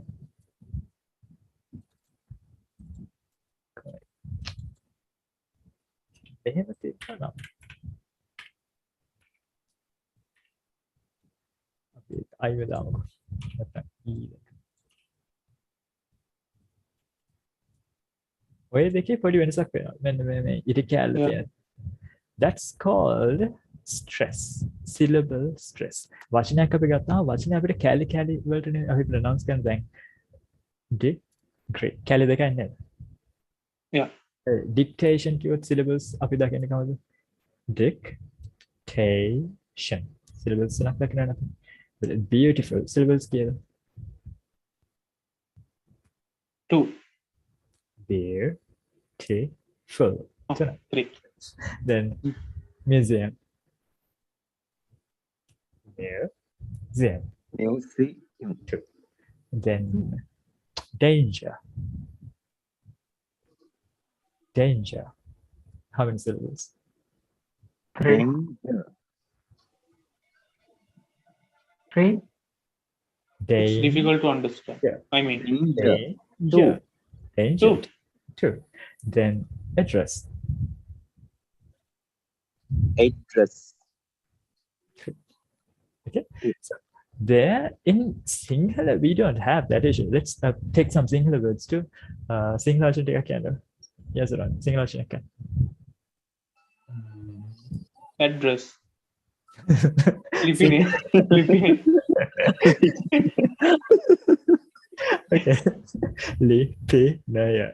Okay, 4, right? Then this is Both. Bothele. We have many syllables, and what else do I have? Porter, 2 syllables. But what we don't have in Sinhala is this. We don't have the syllable stress that we have in English. Again, syllable stress කියලා එකක් අපිට සිංහලෙන් හම් වෙනවා. අපි හැම වචනයක්ම පටන් ගන්න මුලින් ඉඳන් තමයි සද්ද ගන්න. Porter. එහෙම මිසක් අපි මෙහෙම කියන්නේ නැහැ. Porter කියලා කියන්නේ නැහැ. බෝතලය කියන එක. බෝතලය කියලා කියන්නේ නැහැ. බෝතලය. තව එකක් අනිත් එක මොකද අපි ලිපින. ලිපිනය කියලා කියන මිසක් ලිපිනය කියලා කියන්නේ නැහැ. ලිපිනය කියලා කියන්නේත් නැහැ නේද? Yeah. And that's what we have in English. English වලදී තියෙන දේ තමයි ඕක. syllable stress කියන්නේ. ඒ කියන්නේ වචනේ වැඩිපුර pronounce වෙන කෑල්ල වචනේ මැදට වෙන්න පුළුවන්. ඒ කියන්නේ first syllable එකේ නේ second syllable එකේ තියෙන්න පුළුවන්. එතකොට degree කියන එකයි දෙකක් කියලා වලට කනට ඇහෙනවා. degree අනිත් එක Yes. degree. Degree. කොයි එකද ඔය උඩින් තියෙන එක degree ද degree Degree. degree degree වලදී තමයි stress එන්නේ මේක එහෙම නම් තිබ්බ degree තේරුණාද Degree. එතකොට මෙන්න මේ වචනේ Degree. degree එතකොට I will have completed my degree in 3 years නැතුව I will have completed my degree in 3 years කියන්නේ Degree. Degree. Degree. ඔකවල නිතරම යූස් කරන වචනයක් නේ ඉන්ටර්වියුස් වලදී සහ කතා කරද්දී දැන් නිතරම යූස් කරන වචනයක හරි ප්‍රොනන්සියේෂන් එක ටිකක් අහලා තියෙන එක වන්න. ඒකයි මේ කියන්නේ. That means that first one is correct, no? Yeah, the standard pronunciation is degree. Then make a කියනකොට I will complete my degree in 3 years කියලා නෙමෙයි කියන්නේ. How do you say it? Degree. I'll complete my Degree. degree in 3 years. Degree in 3 years. Complete කියන එක complete වල තමයි කියන්නේ. අපි complete කියලා නෙමෙයි complete. Complete. ඒ වගේ. So whenever you want to find the stressed syllable of a word, dictionary එකේ check කරලා නම් හරි මෙන්න මේ උඩින් දාලා තියෙන ඉර කැලේ කොතනද තියෙන්නේ කියලා. Come on, check කරලා. I'll show you. Screen.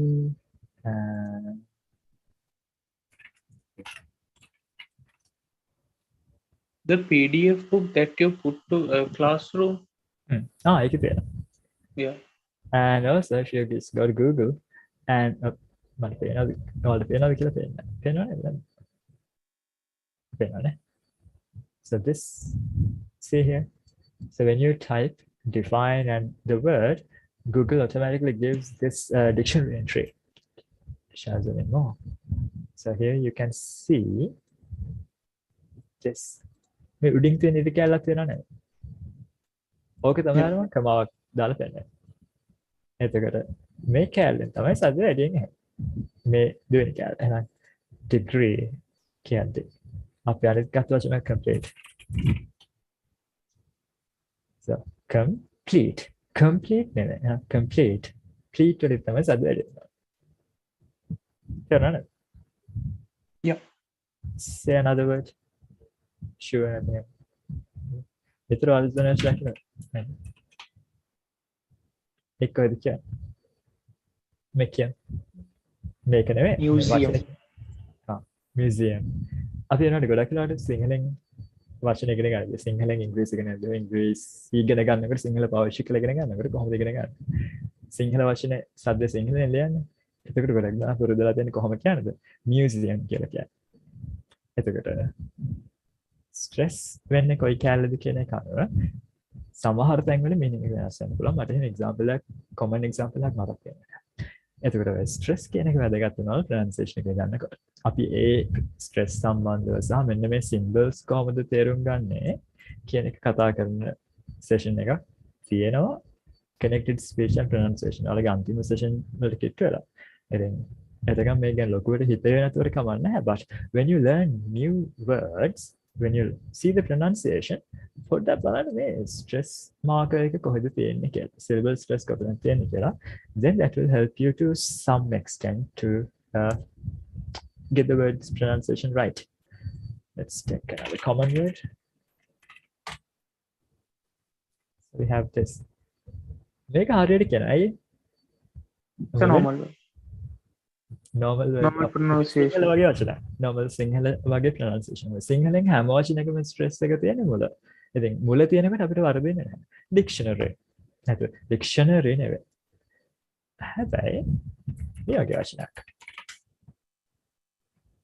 make මොකද්ද address නේ address Yes. හැබැයි ඔය එක දෙයක විතරයි මේක ඒක හරියට පෙන්නලා දෙනවා මේ dictionary එකේ කියන්නේ Google dictionary එකේ වචන දෙකේ pronunciation එක වෙනම දාලා නැහැ. address කියන එකයි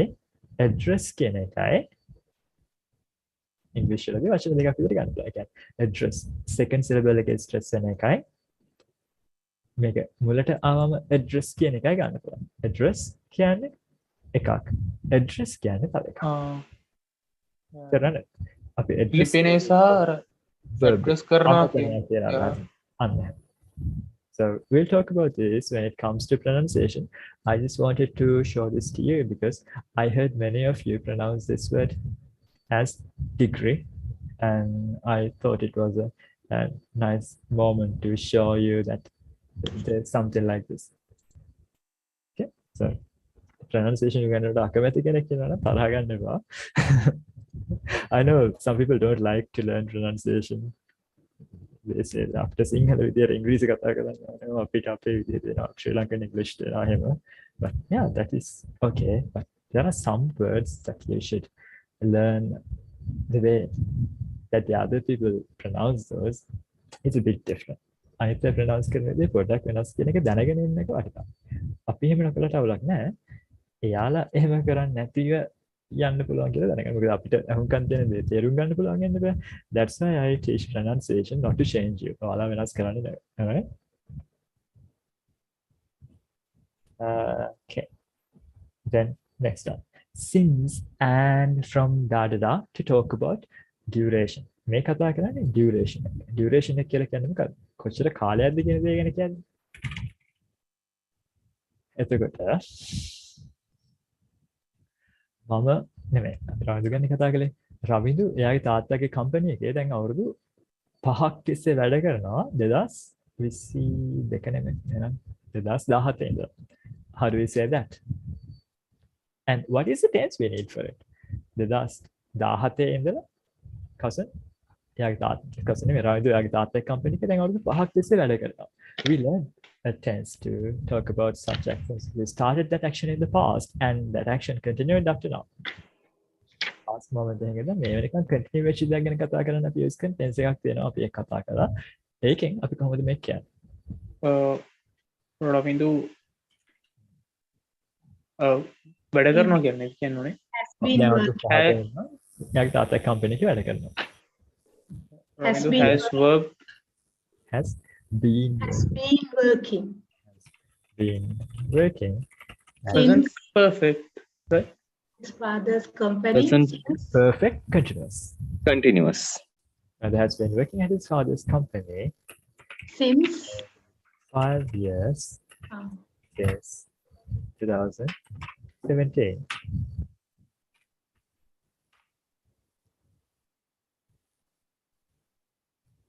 But this doesn't always have to be perfect continuous, all right? Make a habit. It's a perfect continuous and not in a hair. Again, Can't we use present perfect? yeah, that's what I'm getting at. For stative verbs, or yeah, mainly stative verbs like love, know, understand, and words like that, or have. There you don't use ing. Then if you want to say mama, එයා දැන් අවුරුදු 6ක් අවුරුදු 12ක් තිස්සේ දන්නවා. Then how do you say it? මම දැන් අවුරුදු 12ක් තිස්සේ දන්නවා. I know him for 12 years. No. I know him for 12 years kind of bad. Use present perfect. I have known. I have known. I have known. I have known him for 12 years. මං යාව දන්නේ එයා පොඩි කාලේ ඉඳලා. I have known him Since his childhood. since since childhood. Since childhood. His I have known him since childhood.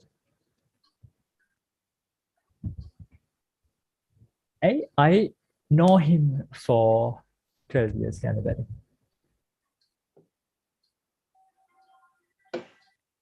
I know him for 12 years. I know him can we use simple present. You don't use simple present to talk about actions that started in the past, right? It's just about general present. හරියටම කොයි time එකේද කියලා ගන්නත් present වලට අදාළ දෙයක් ගැන කියන්න විතරයි කතා කරන්නේ. Not to talk about duration or a starting point. Starting point එකවත් කොච්චර කාලයක්ද කියන එකවත් කියන්න අපි simple present use කරන්නේ නැහැ. එතන අපි මෙහෙමනම් කියන්න ඕනේ. මම දැන් අවුරුදු 20ක් තිස්සේ මේ in Sasha's case, when you talk about your years of experience as a lawyer? මම දැන් අවුරුදු අපි කියමුකෝ 15ක් කියලා. මම දැන් අවුරුදු 15ක් තිස්සේ lawyer කෙනෙක් විදිහට වැඩ කරලා දෙනවා. මම lawyer කෙනෙක් විදිහට ඉඳලා දෙනවා දැන් අවුරුදු 15ක්. How do you say it? I have been working as a lawyer for 15 years. Yes. If we drop the part working and if we change this idea, I am a lawyer කියන එක මාරු කළොත් කොහොමද? අවුරුදු මම දැන් අවුරුදු 15ක් තිස්සේ lawyer කෙනෙක් කියලා කියනවා නම් කොහොමද කියන්නේ? I am a lawyer. I am a lawyer from for 15 years. So there you cannot use simple present and for. Got it? You have to change that to present perfect and for. Then how do you change it? Am නෙමෙයි දැන් am වල have එක කෙනෙක් මොකක්ද? I have worked. am වල am කියන්නේ be වල form එකනේ be වල V3 මොකක්ද? I am been. I am been නෙමෙයි have been. I have. How do you say it? I have been a lawyer I have been a lawyer for 15 years. for 15 years. It doesn't have to be just lawyers. You can use that for any profession, all right? So in Yasuran's case, you have been a teacher for how many years? So if you ask that as a question, how many years have you been a teacher for? Or how long have you been a teacher? 1 year. 1 year, right? So Yes. how do you say I've been a teacher for 1 year? If you just change the word being into work, then you can say I have worked as a teacher for 1 year, or else you can say I have been working as a teacher for 1 year. Either is fine.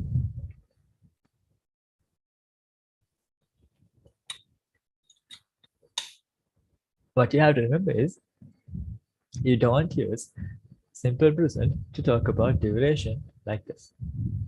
Either මම මේ company එකේ වැඩ කරන්නේ 2003 ඉඳන් කියලා. How do we say Hashita? මම 2003 ඉඳන් තමයි මේ company එකේ වැඩ කරන්නේ.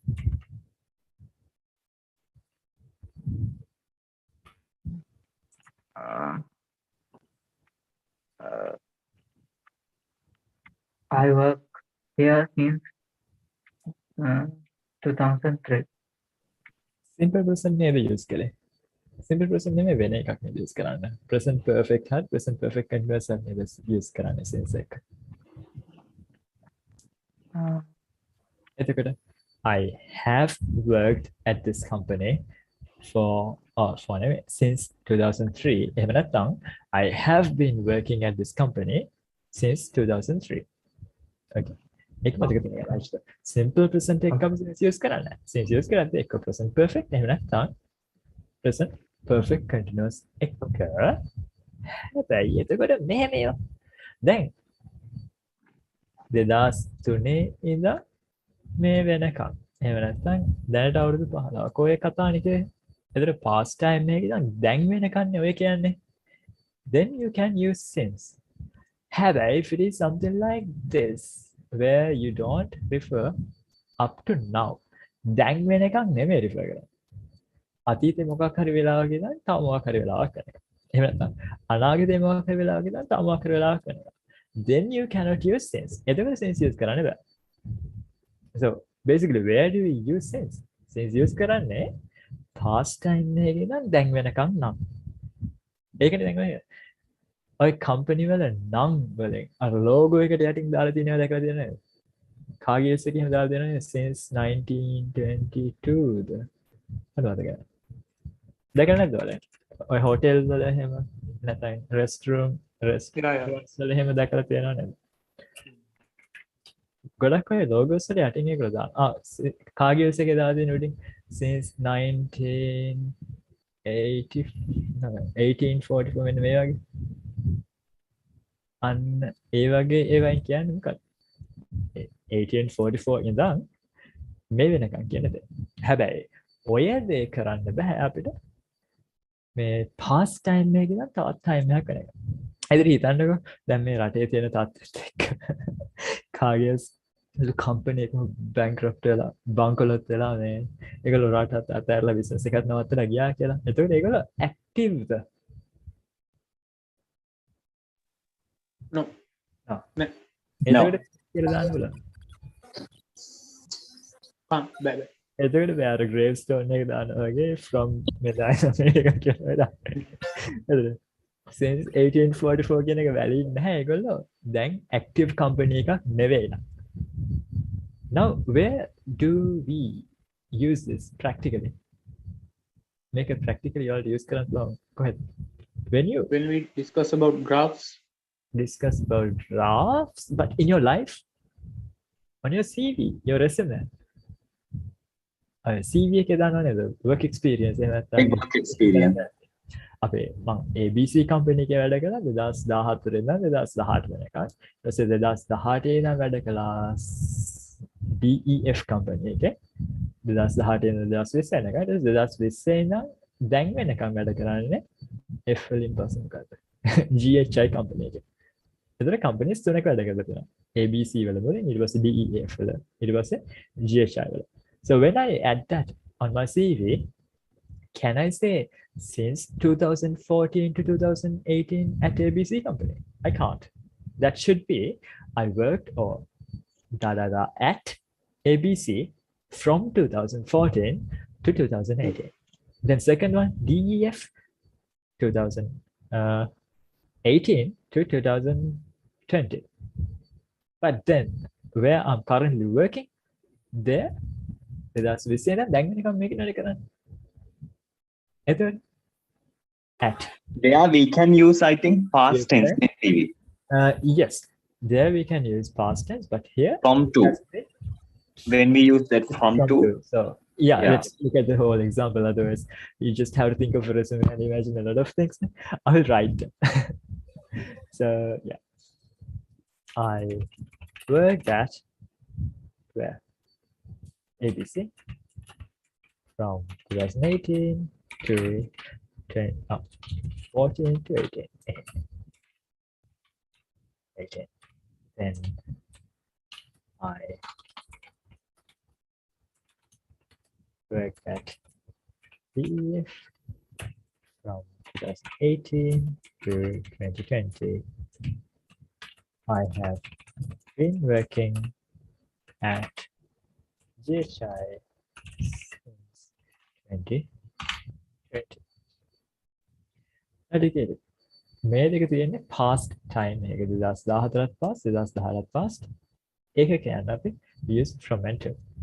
Then this has the same logic, but this one 2020 ඉඳන් දැන් වෙනකන් therefore you use since.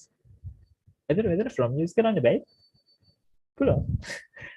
එහෙම බැරි නැහැ, but මේවට since use කරන්න බෑ. Do you get that? මේකට from කියන්නත් පුළුවන්. From is also okay. You use this and this and this and here it's this sense. Again, since use කරන්නේ කොහොමද? Past time එකද දැන් වෙනකන්. ඔක අපිට future දෙකට ගන්න දැන් GHI නේ.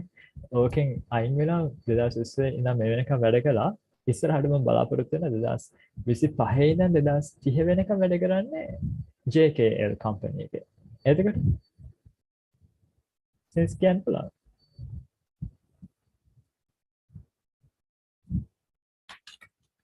I will work at JKL 2025 ඉඳන් 2030 වෙනකන්.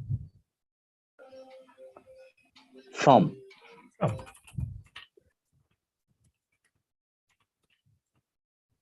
එතකොට basically මේක ගන්න තියෙන දේ මොකක්ද? past ඉඳන් දැන් වෙනකන් නම් since. හැබැයි past ඉඳන් past හරි, future ඉඳන් future හරි, past ඉඳන් future හරි මොකක් හරි. past ඉඳන් දැන් වෙනකන් නෙවෙයි එකක් නම් if you are talking about duration, we use from and to. So don't make the mistake of using since for such things, right? Such instances. Now that is done. Then we look at from to and from through. Taken. The from to done on from to කියන්නේ මොකක් හරි time එකක් තව time එකක් වෙනකම්. From through B කියන එකේ from to B කියන එකේ මොකක්ද වෙනස? Actually, this usage is a bit uncommon in British grammar, but that is very, very common in American grammar. So if you watch many American movies or TV series, I'm sure you have come across this. So the younger generation, Ravindu, Aken, and Hashita, from Monday through Friday. And we have someone who is very close by to America. Mr. Prasida, hi.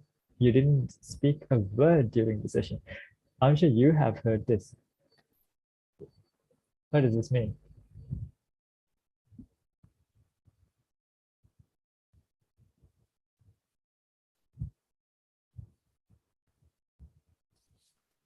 Turu?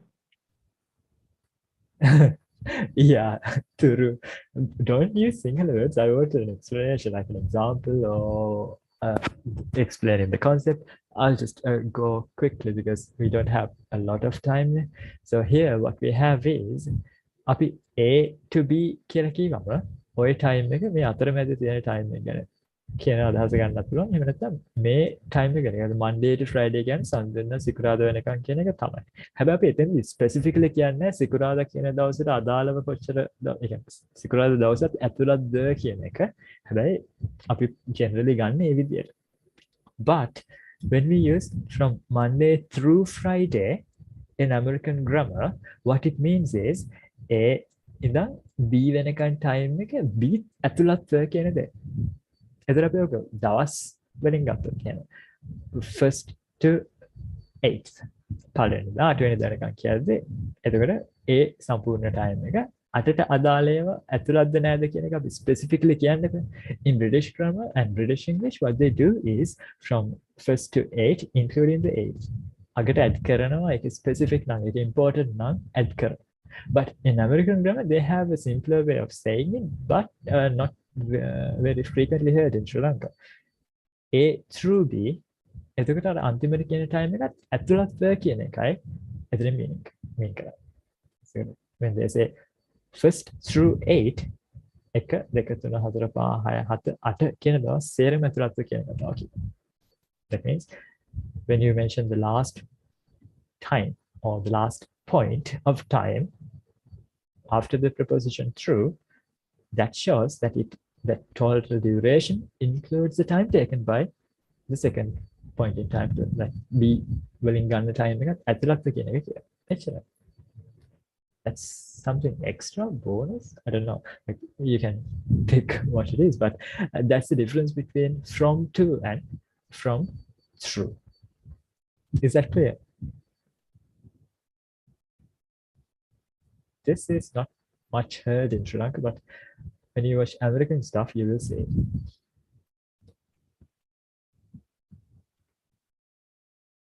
Any questions or any issues up to now about conjunctions and these time expressions? They are not just conjunctions, some prepositions too, but not specifically focusing on the prepositions that are familiar to you, like in, on, at, not focusing on them. Some basic and common expressions that we have. Now what we are going to do is we're going to focus mainly on usage of prepositions and time expressions. When you do that, we have these three common and most used prepositions that we see everywhere. We have at, on, and in. Since we haven't done that session about prepositions, about places, I think you may, oh, can't you see the screen yet? All bola pen on the screen again. Round to Yeah. my screen can has see. frozen, like the Zoom output. But you can see, right? Okay. So here we are going to focus on these three mainly before we start discussing the other prepositions that we have, because at, on, in. So if you have any confusions about these three, please make sure that you ask them and get them cleared. All right. So the first one, at අපි use කරන්නේ කොහොමද, in, on use කරන්නේ කොහොමද කියන මේ circles වලින් පෙන්වන්න හදලා තියෙන්නේ. අර specific precise හරියටම කියනකොට අපි use කරන්නේ at කියන දේ. හැබැයි ඊට වඩා general term එක ඊට outward අපි යනකොට on ඊටත් වඩා general නිකන් period එකක් වගේ කියනකොට in කියන්නේ. අපි ඒක categories වලට වෙන් කරලා දෙන්නේ ඒ අදහසෙන්. Let's say so precise time means ඔරලෝසු වෙලාවල් හරියටම කියද්දි එහෙම නැත්නම් point of time අපි හරියටම මෙන්න මේ වෙලාවෙයි කියන දෙයක් කියද්දි we use that. So examples at 10 o'clock, at 30 p.m., at noon, noon දෙකක් මම දාලා තියෙනවා. At night or at midnight. The thing that I wanted to teach you here, at 10 o'clock, මේ o'clock use කරන්න වෙලාව අපිට 10 මාට o'clock කියන්න පුළුවන්. 10:30 o'clock. O'clock use කරන්නේ හැමදෙස්සම for complete hours. So it can be 10, 1, 2, but not 2:30 or 2:15. ඒ වගේ වලට o'clock දාන්නේ නැහැ. So if it is 10:30, it's just I will see you at 10:30. මම 10ට හම්බ වෙනවා. I will see you at 10 or I'll see you at 10 o'clock. O'clock දාන්න එපා අනිත් කියලා. That's extra. Then we use at for events and holidays and certain functions, if you say. So, at the ceremony, at Christmas, at Vesak, the holidays and holiday. මෙතන holiday day එක නෙවෙයි කියන්නේ. ඒ කියන්නේ Christmas දවසේදී කියලා කියනවා වෙනස්. Christmas කාලෙට කියලා අපි අදහස් කරන එකයි Christmas දවසේදී කියන එකයි. වෙසක් ගමුකෝ. වෙසක් කාලෙට කියන එකයි වෙසක් දවසට කියන එකයි. There are two different meanings. And do you get that meaning? Do you feel that meaning? You feel about that? Yeah. අපි වෙසක් කාලෙට දවසක් තියෙනවා. වෙසක් කාලෙට මේ මොනවද? ඔව් දවසවල තියෙනවා. හැබැයි වෙසක් දවසට දවසලක් තියෙනවා. අදහස් දෙකක් නේද? So Yep. there, when you want to show the difference between those two time expressions, you change the preposition. එතකොට වෙසක් කාලෙට කියලා කියනවා නම් we we go hunting for ourselves at Vesak කාලෙට යනවා. වෙසක් දවසට we have organized a dansala on Vesak day. on something. Then that's the idea behind at and on. Then about in කියන්නේ time duration එක කතා කරලා period එක කාල පරිච්ඡේදයක් කාල පටන් ගන්න time එකක් වෙන ඉවරෙන් time එකක් වෙන අපේ timelines වල අපි යන්නේ boxes වගේ දේවල් ගැන කතා කරද්දී then we use in. We have the same meaning of in the word during, but it sounds a bit formal. So you can use them interchangeably depending on the tone, depending on where you are communicating. So you can pick either. So this part, in during the morning, in April, during the spring, when මෙතන චූටි වැඩක් තියෙනවා. අද උදේ in the morning අපි අදහස් කරන්නේ in the morning කියලා කියවෙනවා. හැබැයි අපි ගන්න ඊළඟ ස්ලයිඩ් එකේ ඒක තියෙනවා ඊට පස්සේ ගෙත් වෙනවා. දැන් අපි උදේවරුවේදී කියලා කියනවා in morning කියලානේ කියන්නේ. In the morning කියලානේ කියන්නේ. දවල්ට නම් in the afternoon. How's it time? In the evening. හැබැයි රැට නම් ඒක special exception එක. අපි in the night කියලා කියන්නේ at night කියලා කියන්නේ. ඒ වගේ part of the day. දවසේ කොයි වෙලාවද කියලා කියද්දී අපි in use කරලා කියනවා තමයි. අපි 2020 දී කියලා කියනවා in 2020 කියලා කියනවා තමයි. හැබැයි අපි exceptions කතා කරනවා. Exceptions කියලා කියන්නේ අර general rule එක අපි අර කලින් slide එකේ දැකපු basic rules වලට වඩා වෙනස් වෙන තැන් මොනවද කියන එක.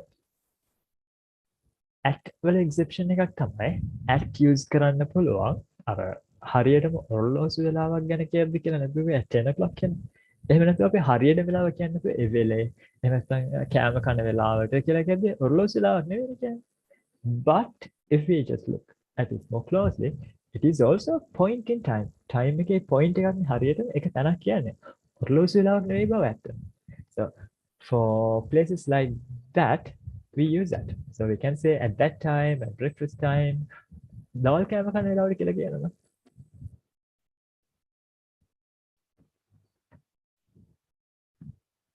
At lunch. At lunch. Dinner ගන්න වෙලාවට at dinner time. Either one is okay. At tea time, they are not close වෙලාවල්. But they are points in time. Points එක at කියන එක අලුත් තියාගන්න එක. එතකොට අපි place prepositions කරද්දී ලාවට ඒක උදව්වක් වෙයි.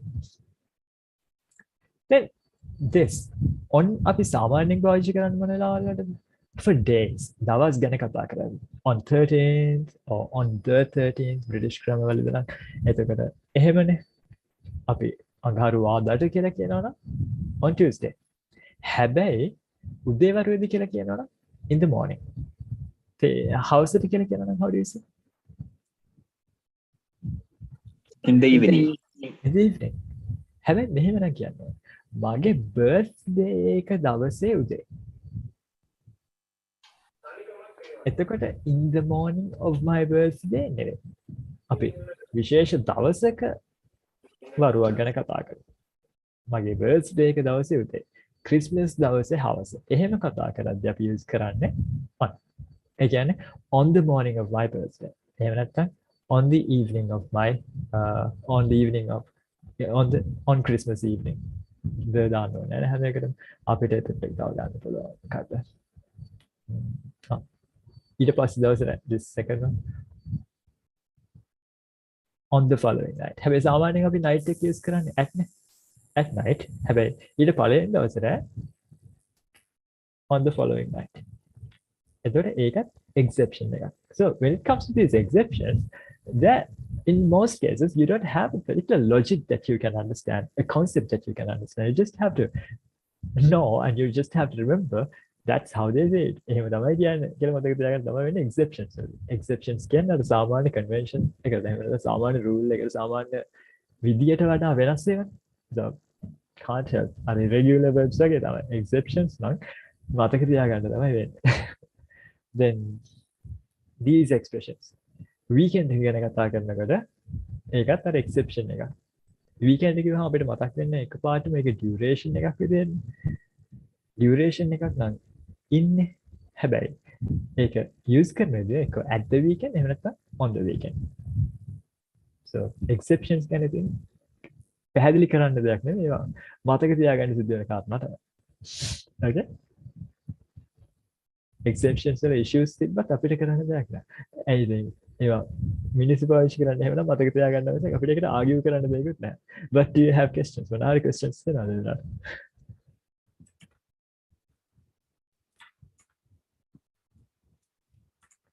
Then බඩගෙන වෙලාව.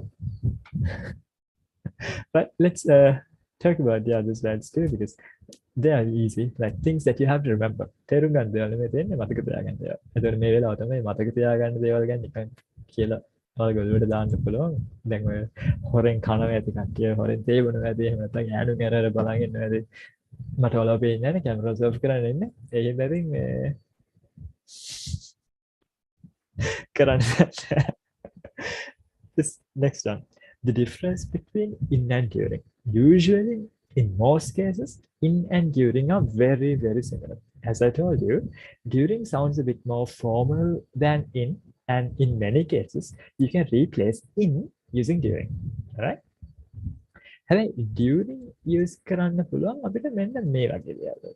හරියට නිකන් අපි සිංහල අදහසක් ගත්තොත් මම එහෙ හිටිය කාලේ මම එහෙ නැවතලා හිටිය දවස් ටිකේ මම එහෙ ගිය වෙලාවේ එහෙම නැත්නම් අපි කෑම කකා ඉද්දී අපි අර අපේ දෙබස අතරතුර ඔය වගේ අදහස් කියද්දී අපි ඉංග්‍රීසි වලින් කියනවා blank my visit එහෙම නැත්නම් blank my stay at that restaurant මම ඒ restaurant එකේ නැවතලා හිටිය දවස් ඒ කීපේ අතරතුර restaurant එක නවතින්නේ නැහැ hotel blank my stay at that hotel එහෙම නැත්නම් අපේ කෑම කකා හිටිය වෙලාවේ blank our meal ඒ වගේ තැන්වලට අපිට in use කරන්න බෑ ඒ කියන්නේ during use කරන්න පුළුවන් හැමතැනක්ම in වලින් replace කරන්න බෑ අනිත් පැත්ත ගොඩක් වෙලාවට okay in use කරන තැන්වල during දාන්න කියලා වැරද්දක් නැහැ so if I give you an example they showed too many advertisements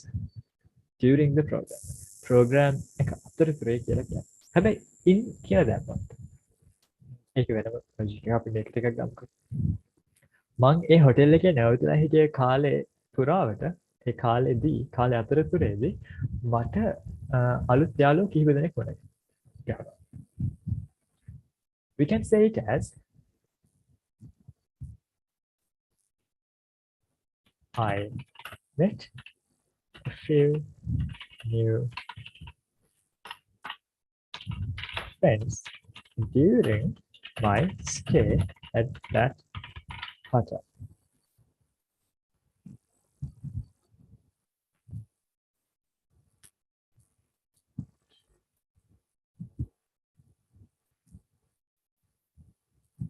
So if you wanted to say, Mr. Pereira, A company එකට කරපු විසිට් එක අතරතුරේදී ඒ කම්පැනි එකේ problems 4ක් හොයාගත්තා. How do you say it? එතනදී time expression එක මොකද්ද? ඒ visit එක අතරේ. ඒ විසිට් එකට අදාළ time එක ඇතුළේදී කියන්නේ. Mr. Pereira ඒ කම්පැනි එකට කරපු ඒ විසිට් එක ඇතුළේදී ප්‍රශ්න 4ක් හොයාගත්තා. Identified. Mr. Pereira identified four problems during his visit. during his visit to the visit. During his visit. During his visit to the company or to that company. Okay. යසරුවන්ට call එකක් ආවා. එයා කකයිද? එයාගේ ආහාර වේලා අතර මැද්දද? මීල් එක ගනිද්ද? එහෙනම් Mr. Yasaruwan got a call from during his dinner. During his meal, during his dinner. So, ඕකට මෙහෙම කියන්න පුළුවන්ද? Yasaruwan got a call in his dinner කියලා.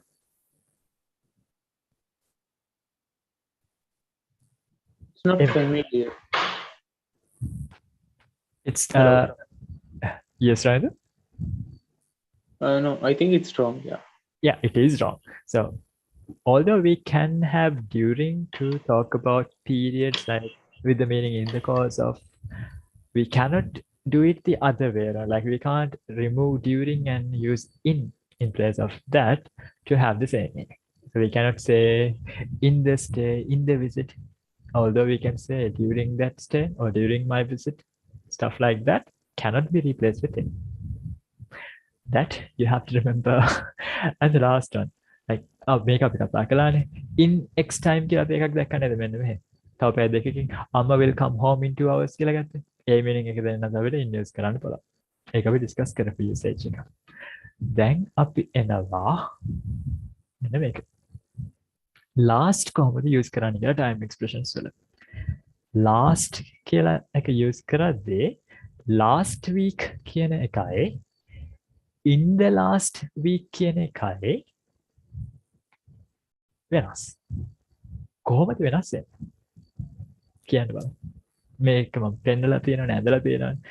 මේ ඇඳලා තියෙන විදිහ දිහා බලාගෙන කියන්න බලන්න.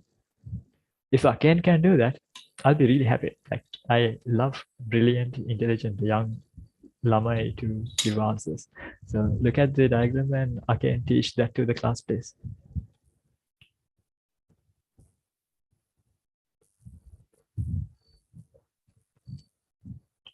All the information you need are in that picture. Last week means past 7 days, right? Yeah. In the last week means the day with today. Okay, almost correct. Thank you, Ravindra. So I will label them first. Now this is. PV Aken has a connection problem, I think. Oh yeah, I saw it. So Ravindra tried with anyone? Okay, that's fine. Okay. Oh, what's that? Wrong page. Now this shows in the last week. Now දැන් දෙකේ වෙනස්කම් දෙකක් වෙන්නවනේ. දැන් කවුරු හරි try කරන්න බලනවාද කොහොමද මොකද්ද මේ කියන්නේ කියලා නිකන් තේරෙනවද diagram එක? මේ දෙන්නේ අදනේ. අද බදාද කියලා අපි හිතමු. right?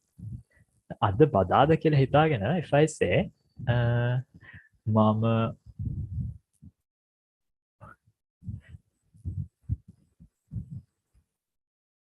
බැංකුවට ගියත් හිතමු. මම බැංකුවට ගියා 3 පාරක්. බැංකුවට ඒ බැංකුව ආරෙන්නේ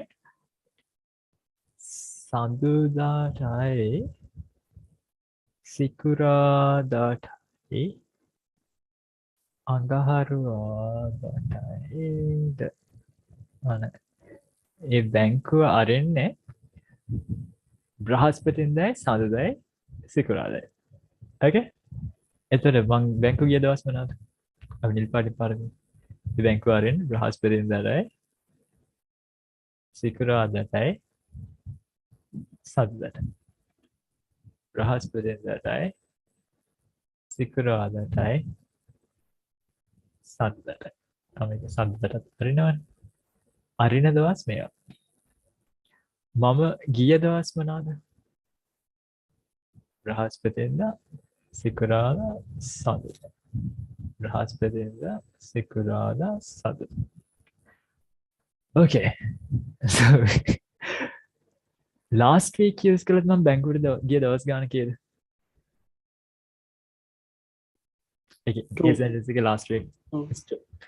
in the last week use කළත් මම බැංකුවට ගිය දවස් ගාන 3 days. හේතුව තමයි දැන් අපි ඉන්නේ අද බදාදානේ. now I'm saying I went to the bank 2 times last week. 2 times last week කියලා අපි අදහස් කරන්නේ week එකක් කියන්නේ Sunday to Saturday. මේ ඇඳලා තියෙන විදිහට නම්. එතකොට මේ එක week එකක් Sunday to Saturday. first week එක කියලා අපි ගමුකෝ. මේ second week එක. එතකොට last week කියද use කරන්න meaning එක තමයි week එකෙන් week එක හැටියට. එතකොට මං අද ඉඳන් කියද්දි last week කියලා ඒ අදහස් කරන්නේ මේ සතිය නෙමෙයි ගිය සතිය කියන අදහසෙන්. got it? It's like calendar week. like a calendar week. But when we say in the last week week එකක් කියලා කියන්නේ දවස් 7ක්නේ. ඒක හරියට නිකන් in the last 7 days කියලා කියනවා වගේ. එතකොට අද බදාදානේ. බදාදා ඉඳන් දවස් 7ක් පිටිපස්සට ආවේ කතා කරා. you get that? Yeah. එතකොට ඕකවත් month කියලා ගත්තොත් එහෙනම් අද කවද්ද අද 10 වෙනිදානේ. last month කියන්නේ අද ඉඳන් දවස් 30ක් පිටිපස්සට එහෙම නැත්නම් ජූනි මාස කියන එකද? ජූනි මාස කියන්නේ. අද 10th of July. It's a different month. So when you say last month, it's just June. Yeah. But when you say in the last month, ජූනි මාසේ විතරක් නෙවෙයි. මේ ජූලයි වල ගිය පළවෙනි දවස් 10. අද ඉඳන් දවස් 30ක් පිටිපස්සට අපි කියලා ගන්න එක. අන්න එහෙමනම් then it's in the last month. So June 10 to July 10, right? Yes. In the last month. In the last month. දෙදම මේකයි. That's The same thing applies to number of words too. ඒ කියන්නේ අපි in the last 30 days කියලා කිව්වොත් ඒ කියන කතාව තමයි in the last month කියන කතාව. So when you say last year 2022 දවසේ කියලා අදාළද? No. No. But if you say in the last year එතකොට 2022 IT. අද ඉඳන් දවස් 365 පිටිපස්සට තියෙන time එක කියන එක. That's the difference between last da and in the last da. Da කියේ week වෙන්න පුළුවන්, month වෙන්න පුළුවන්, year වෙන්න පුළුවන්, දවස් ගාණක් වෙන්න පුළුවන්, decade වෙන්න පුළුවන්, score වෙන්න පුළුවන්. Score කියන්නේ මොකක්ද? අවුරුදු 20 20 years. time එකක්. But don't use it like it's very very old fashioned. Lincoln ගේ කාලේ තමව ලොකුවට නිකන් අමුතුව කියලා ගණන් තියෙන. දැන් ඒවා old fashioned. So don't use them in practical life. But This is the hello. yeah. This is the same same way previous year and in the previous year, right? Previous week. No. When you use previous and last, they are different. In the previous week means like the same thing as that. This only applies to last, if I remember right. But I need to confirm that. I'll check that and confirm. But off the top of my head, from what I remember, it's different. Previous and last, they don't have the same logic there. I will check it and let you know. But as a rough answer, like the umpire's call thing, that's different. Previous week and in the previous week, they always mean the one that came before. Kaliන් ආව එක කියන එක. I need to check that and I will let you know. Right? Okay. This one. Now, for like, now we last එක usage හදක in the last කිව්වම එන එක. හැබැයි මෙහෙම කියනවා දැන් last Tuesday, last Monday එහෙම duration එකක් ගන්න නෙමෙයි. එක day එකක් ගැන වගේ කතා කරලා එහෙම නැත්නම් month එකක් ගැන වගේ කතා කරද්දී මම ගිය මාසේ just you can simply say last month අපිට in the last month කියනවා වෙනුවට අපි ගිය මාසේ කියද්දී the use කරන්නේ නැහැ. ගිය සිකුරාදා කියද්දී on the last Friday නෙමෙයි. How do we say it? Just on last Friday කියන එකේ on නැතුව කියන්නේ. Is it? Just last Friday. එතකොට ගිය ක්‍රිස්මස් එකේදී Is it correct or wrong? In the last Friday. in the last Friday කියලා කොහොමද In කියන්නේ? last Friday. Why? We don't use in with days. දවස් එක in use කරන්නේ නැහැ. ඒ නිසා. Yes, rather, it's just last Friday. But if you say on last Friday, that is not wrong. That is correct. We normally just omit the preposition after words like last. Last වගේ ඇවිල්ලා ඊට පස්සේ තව එක time එකක් විතරක් යන තැන්වල සාමාන්‍යයෙන් කතා කරනකොට preposition එක drop කරනවා. But you don't have to do it. ඒක කරන්න අනිවාර්යයි කියලා නැහැ. If you just have it, that's not wrong, but people usually drop it. People usually omit it. This is සාමාන්‍යයෙන් කතා කරද්දී drop කරන එකක් තමයි ඒක. So simply saying last Friday instead of on last Friday, that's not wrong. That's correct. And that's accepted. The same thing happens to next. ලබන සෙනසුරාදාට you can simply say next Saturday. Next rather than Saturday. saying, I will see you on next Saturday. ඒක වැරදිද? No. No, that's not wrong. It's just people don't say that on before words like next. Next වගේවට ඉස්සරහින් on එක නොකියන වාර ගන්න වැඩි කියනවට වඩා. නැතුව වැරදි නෙවෙයි. Omission විතරයි. Then this, that, today, yesterday, tomorrow, today, yesterday, tomorrow, කොහොමත් ඔයාලා on දාන්නේ නැහැ. I will see you on today කියන. I will see you today because they are also adverbs. Today, yesterday, tomorrow කියන තුන අපිට කලින් හම් වෙන adverbs වලදී ඒ නිසා ඊයට කොහොමද preposition එකක් දාන්නේ. These are adverbs.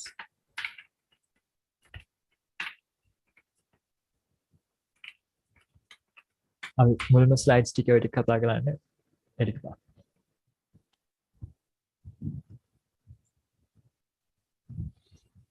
The last thing. Omissions in informal English කියලා කියන්නේ. එදිනෙදා වල කතා කරනකොට ලියනකොට formal English වලදී මේක drop කළොත් වැරදි කියන දේ නෙමෙයි. In an email you can use this. But just know that people drop prepositions in weird places too. So then tomorrow, today, yesterday ඔය වගේ දේවල් කියද්දී adverb එකක් නිසා drop කරනවා කියලා හිතන්න පුළුවන්. And in the previous slide you saw after words like last, next, people drop the preposition because of that word. Logic එකක් තේරුම් ගන්න පුළුවන්. But here you don't have a logic like that. It's just something that you observe in people's speech. මිනිස්සු කතා කරන දේවල් වල observe කරන දෙයක් විතරයි. ඒ කියන්නේ මට යාව හම්බුනේ මොකද example එක. එයාගේ birthday එකට පස්සේ දවසේ. දැන් birthday එකට පස්සේ දවසේ කියද්දී අපි කතා කරන්නේ specific දවසක් ගැන. specific දවසක් නම් on දාන්න ඕනේ කියලා අපි ඉගෙන ගත්තානේ. දවස් ගැන කියද්දී on කියන. හැබැයි මෙතෙන්දී මිනිස්සු drop කරනවා ඔය වගේ තැන්වලදී. I met her the day after her birthday. ඊළඟ එක. She got married. දැන් සාමාන්‍යයෙන් අවුරුද්දක් ගැන කතා කරනවා නම් year ගැන කතා කරනවා නම් කොහොමද? highlight. year duration එක ගන්න period එක ගන්න. period ගැන කතා කරද්දී මොකද්ද පාවිච්චි කරන preposition එක? on the, in the, at the. In. In. සාමාන්‍යයෙන් period එකක් in. හැබැයි මෙතෙන්දී she got married the year after her graduation කියන එක වැරදි නෑ. ඒක correct sentence එකක්. දැන් ඔයාලට නිකන් මොකක්ම හරි logic එකක් පේන්නේ නැද්ද මේකේ? මොකක් හරි මෙහෙම concept එකක් වෙන්න දැන් මේක කියවද්දි නිකන් අමුතු එකක් පේනවා මේකෙත් අමුතු එකක් පේනවා after වගේ මොකක් හරි පේනවා. මොකක්ද මේ කියන්නේ? මොකක් වෙන්නේ නැත්ද? මේක නීතියක් නෙවෙයි, rule එකකුත් නෙවෙයි, අපිට observe කරන දෙයක් විතරයි. මොන වගේ එකක්ද එහෙම පේන්නේ? මම නිකන් දැන් hint එකක් දුන්නා. idea එක පැත්තෙන් අදහස් පැත්තෙන් හිතන්න මොන වගේ අදහසක්ද එතන කියලා පේන්නේ. සිදුවීමකට පස්සේ වෙච්ච දේ. අන්න. So we have a procession of events, like a succession of events. Events අර සිද්ධි මාලාවක් වගේ එකක් මාලාවක් මෙතන ගොඩක් සිද්ධ නැහැ. එකකට පස්සේ තව එකක් වගේ අදහසක් කියවෙනව නේද? Yeah. පළවෙනි එක මෙන්න මොකද? I met her on the day after her birthday. birthday එකට පස්සේ දවස. ඊළඟ එකේ the year after her graduation. graduation එකට පස්සේ අවුරුද්ද.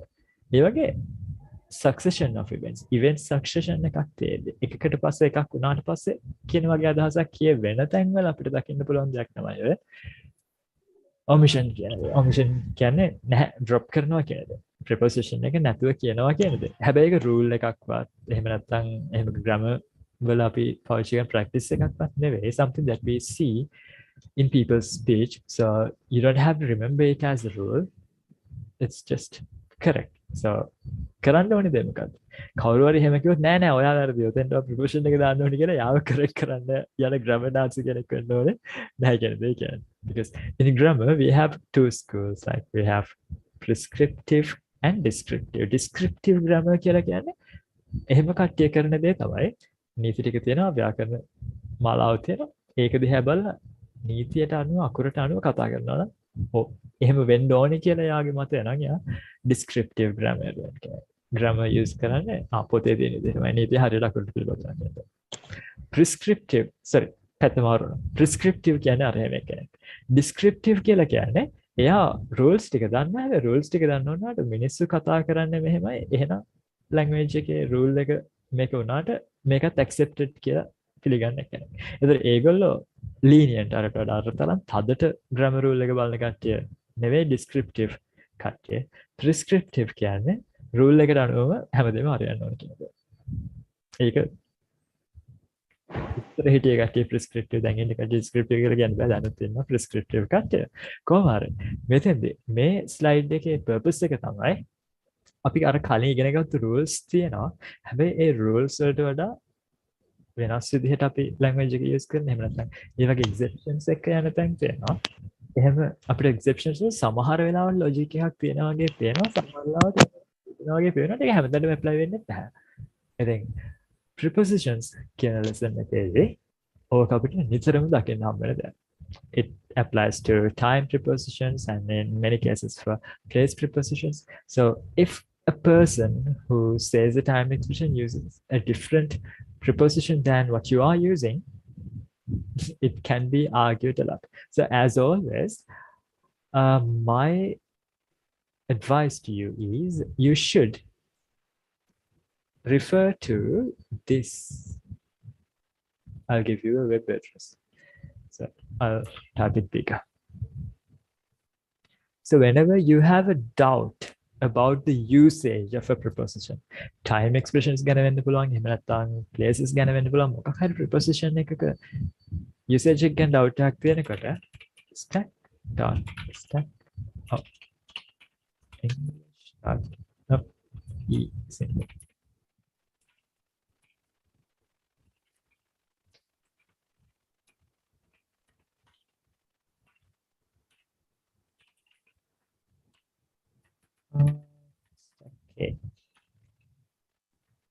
Okay, so this address english.stackexchange.com. ඔයාලට doubts තියෙද්දි එහෙම නැත්නම් මොන හරි දෙයක් sure නැතිකොට කරන්න පුළුවන් දෙයක් තමයි මේ site එකට ගිහිල්ලා හෝ මේ site එකට අදාළ results ගොඩේ search කරන්න. ඒ කියන්නේ ඔයාලට sure නැත්නම් on the day the in the day the කියලා stack exchange english.stackexchange.com එකේ search කරන්න ඔයාලට අදාළ comparison එක on the day versus in the day වගේ. එහෙම එකක් අපි කරලා පෙන්නමුකෝ. So something like this.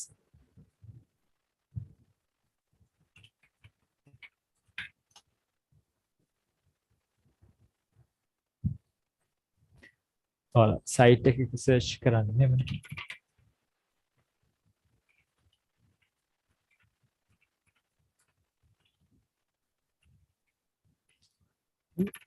C වෙනුවට H මොකද?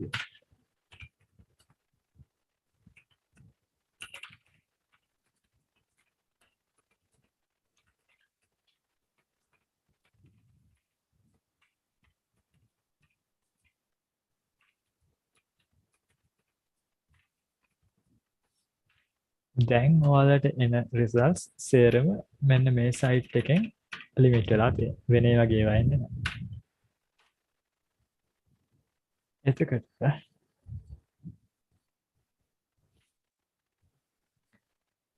stack exchange කියලා කියන්නේ මේ වගේ community එකක්. ඒකේ ඔයාලට question එක ඇහැව්වේ කවුද කියන එක සහ උත්තර දුන්නේ කවුද කියන එකත් තියෙනවා. ඒ වගේම උත්තර දුන්නු කට්ටියගේ reputation එකක් තියෙනවා. reputation එක කියන්නේ ඒගොල්ලෝ මේ site එක ඇතුලේ කවුද පොරක් කියලා කියන ඒගොල්ලන්ට accepted ඒගොල්ලන්ව පිළිගන්නවා. කොච්චරක් පිළිගන්නවද කියන එක.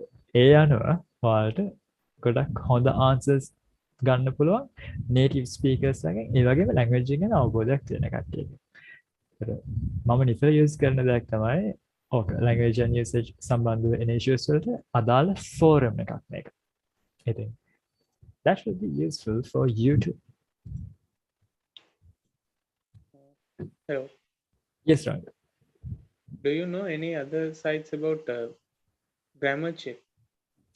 For checking grammar, Yeah. you can simply use Grammarly. It's free.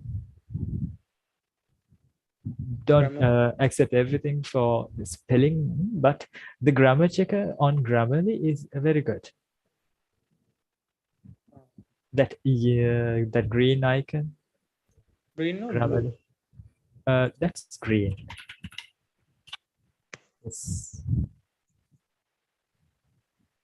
And this has a Chrome extension and Windows app that runs in the background and helps you with that. So here you can type in the document or use the extension for Grammarly. So yeah, it's free and it's good. But Thank you. sometimes it's a trouble. Because if you are coding, if you are a programmer or someone, and if you write weird stuff with weird spelling, then if you use Grammarly there, Grammarly is blue these days because of this Ukraine thing. Ukraine will support කරන නිසා තමයි Grammarly මේ නිලුයි කහයි පේන්නේ. Usually it is green. Green මෙන්න මේ වගේ icon එකක් තමයි Grammarly වලට පේන්නේ. කොළ පාට. ඒක ඔයාලා install කරලා extension එක මේ ඔයාලා type කරද්දී හැම එකෙම මේකල grammar check කරනවා. So this is the icon. Okay. That's good for I checking use it grammar on and spelling. my phone. Okay, that's but cool. Yeah, that color is blue color. Aha. The color is blue. Yeah. I thought it's always green. I think it's blue because of I the only use 300. Is it like this? No. Then maybe it's a different app because Grammarly is free for use it's free for personal use. You can pay and get some extra benefits like changing the tone and detecting the tone and helping with that.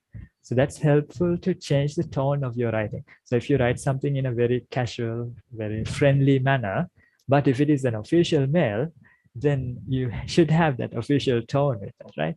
An official mail එකක් කියද්දී යාළුවෙක්ට දෙනවා වගේ ලියලා බෑනේ. Grammarly වලින් ඒකත් කරනවා. Grammarly වලින් මේ අර අපි ලියලා තියෙන වචන සෙට් එක දිහා බලලා ඒක tone එක නිකන් friendly tone එකක්ද තියෙන්නේ. එහෙම නැත්නම් ගොඩක් official වගේද එහෙම නැත්නම් marketing material එකක් වගේද ඔය දේත් analyze කරනවා. Because now we have AI, artificial intelligence තියෙනවානේ. They have the sentient analysis and that's fun. So try using Grammarly. It's good to some extent. තනියම improve කරගන්න අමාරු තැන් වලට පොඩි උදව්වක් ගන්න පුළුවන් වලට Grammarly වල. So yeah, that's good. And The one I use, ask anyway. it's only 300 characters. Uh-huh. Maybe you'll have to check whether that is the actual thing. Yeah, So yeah, yeah. you will have- Okay. So yeah, it took like extra 20 minutes from you, but I'm happy that we got it because we have finished all the slides and this lesson and the stuff we prepared for this topic. Now you have some work to do. As I told you, you have to try some exercises. Like I did post a link for one exercise really on a different site, and there you have many. And previously, I told you about English practice, where you can find loads of exercises for testing your knowledge. So now you should be able to do all the tenses exercises. Depending on this lesson, you are familiar with prepositions, conjunctions, and adverbs relating to time. When I say time, it's not only about points in time. Points in time, frequency, and durations, and time relationships. We have talked about all those. So now you are able to, or you have the power to do those. So try them. And if you are in doubt about anything, just reach out to me or your individual teachers and get them corrected, please. I don't like push homework on you and assignments on you because you are not school children anymore. You are adults. So Inspire conducts classes for adult learners who should take the responsibility of checking whether they have understood it. So I just give you the guidelines and I want you to try and practice. And the last thing I want to tell you is, before the last thing, I will give you an administration topic. Now, some of you have had your one-to-one sessions suspended for some time. If you have had that problem or that issue, I don't like to have that, but we can't continue without that. So if any of your one-to-one sessions have been suspended because of payment issues, and if you have missed any of those meetings during those weeks, just let me know the count of the number of meetings that you missed during that suspension period, and that number of meetings or that count will be deducted from your course fee. Okay. ඔය පහුගිය දවස්වල payment issues, payment delays නිසා ඔයාලගේ one-to-one meetings miss වෙනවා නම් මොනවා හරි ඒ miss වෙච්ච meetings ගන්න මට inform කරන්න. දැන් හිතන්නකෝ ඔයාගේ payment delay එකක් නිසා අද තිබුච්ච meeting එකක් miss වෙනවා. හෙට එකක් miss වෙනවා. ඔයා අනිද්දා payment එක කළාට පස්සේ suspension එක lift වෙලා එතන ඉඳන් දිගට continue කරන් ගියා meetings ටික. ඒතර අදයි ඊයේ meetings miss වෙනානේ. ඒක course එක අන්තිමේදී add කරගන්න හෝ එහෙම නැත්නම් වෙනම extend කරගන්න අර continuation plan එකක් විතර යන්නේ නැත්තම් අර meetings miss වුණා නම් ඒක ආයි කරගන්න වෙන time එකක් add වෙන්නේ නැත්නම් මට කියලා එවන්න කීයක් ඒ විදිහට meetings miss වුණාද කියලා.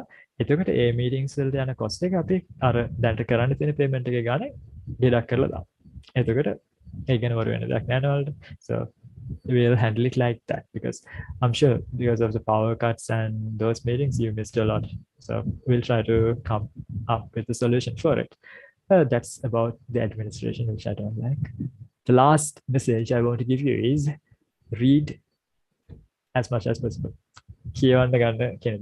So have a collection of books and you don't have to finish them. At least try to read and make yourself familiar with new words, and that will definitely help you. So I have this collection of my books. I changed the places here.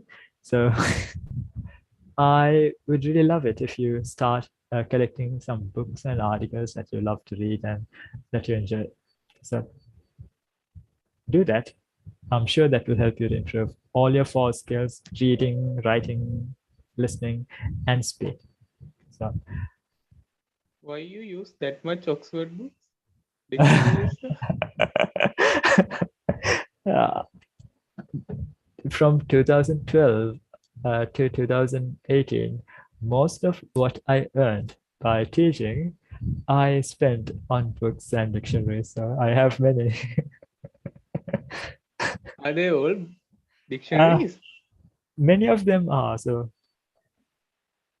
I have this is Oxford 7th edition, and I have another copy, the hard copy and the hardcover and the normal paperback cover. Then this is 8th edition. This is the Cambridge one, 3rd edition, and this is my first pocket dictionary. and this is a thesaurus. Thesaurus is, this is helpful. Oh, I dropped something. So thesaurus is something that you use when you're writing. So this helps you to Same word. find similar words and different ways you can use words. And this is the dictionary I used when I went to conduct physical classes. Like I couldn't carry all the dictionaries to the classes, so I gave this to students, and most of the students had this. So I had to know which one students were using. And this one, I love it. This I used when I taught little kids. This is a picture dictionary where you get pictures and words. So this is very good for improving your vocabulary. That means like you look at pictures and then you get the words for them. For example, here. So when you're cooking, if you need to learn the words, I don't think it's very clear. This webcam is not that great. So for different actions, like so this is chopping, this is peeling, this is dicing, stuff like that. And when it comes to other stuff like medical stuff, so if you look at it's dental problems, so you have a tooth, the crown, and the what I don't know the word for that. 9 is the crown, and this is dentures stuff. So it's quite fascinating when you have a picture dictionary. So picture dictionaries can be downloaded as PDF files, so you don't have to spend much on it. This was just 1,300 at that time, but I'm sure that has gone up a lot now, because many of these books, they were from Expographics and Sarasavi and Vijayapa. They're nice, like they have good collections of books, but they are a bit expensive. So basically I spent a lot of my earnings during my teacher period on books, dictionaries, and stuff like that. So yeah, that's why I have a lot of those books. So you don't have to be crazy like that. As I told you, you can just read online articles and you can find online PDF files to, go with your learning process. So yeah, do that. Okay. Then I hope you learn a lot and try to practice what you learned during the week, and make sure you contact your teachers and get them corrected. If they are too busy, just reach out to me. I will try to help you too, because now the number of students in our class is very, very low. So I have all the time in the world before we start the new program in August. All right. So thank you very much for your time and being with me until 10:30. So thanks. Have a great week. Good night. Bye. Good night. Bye. Good night, Vivek. Bye. Good night, sir. Good night.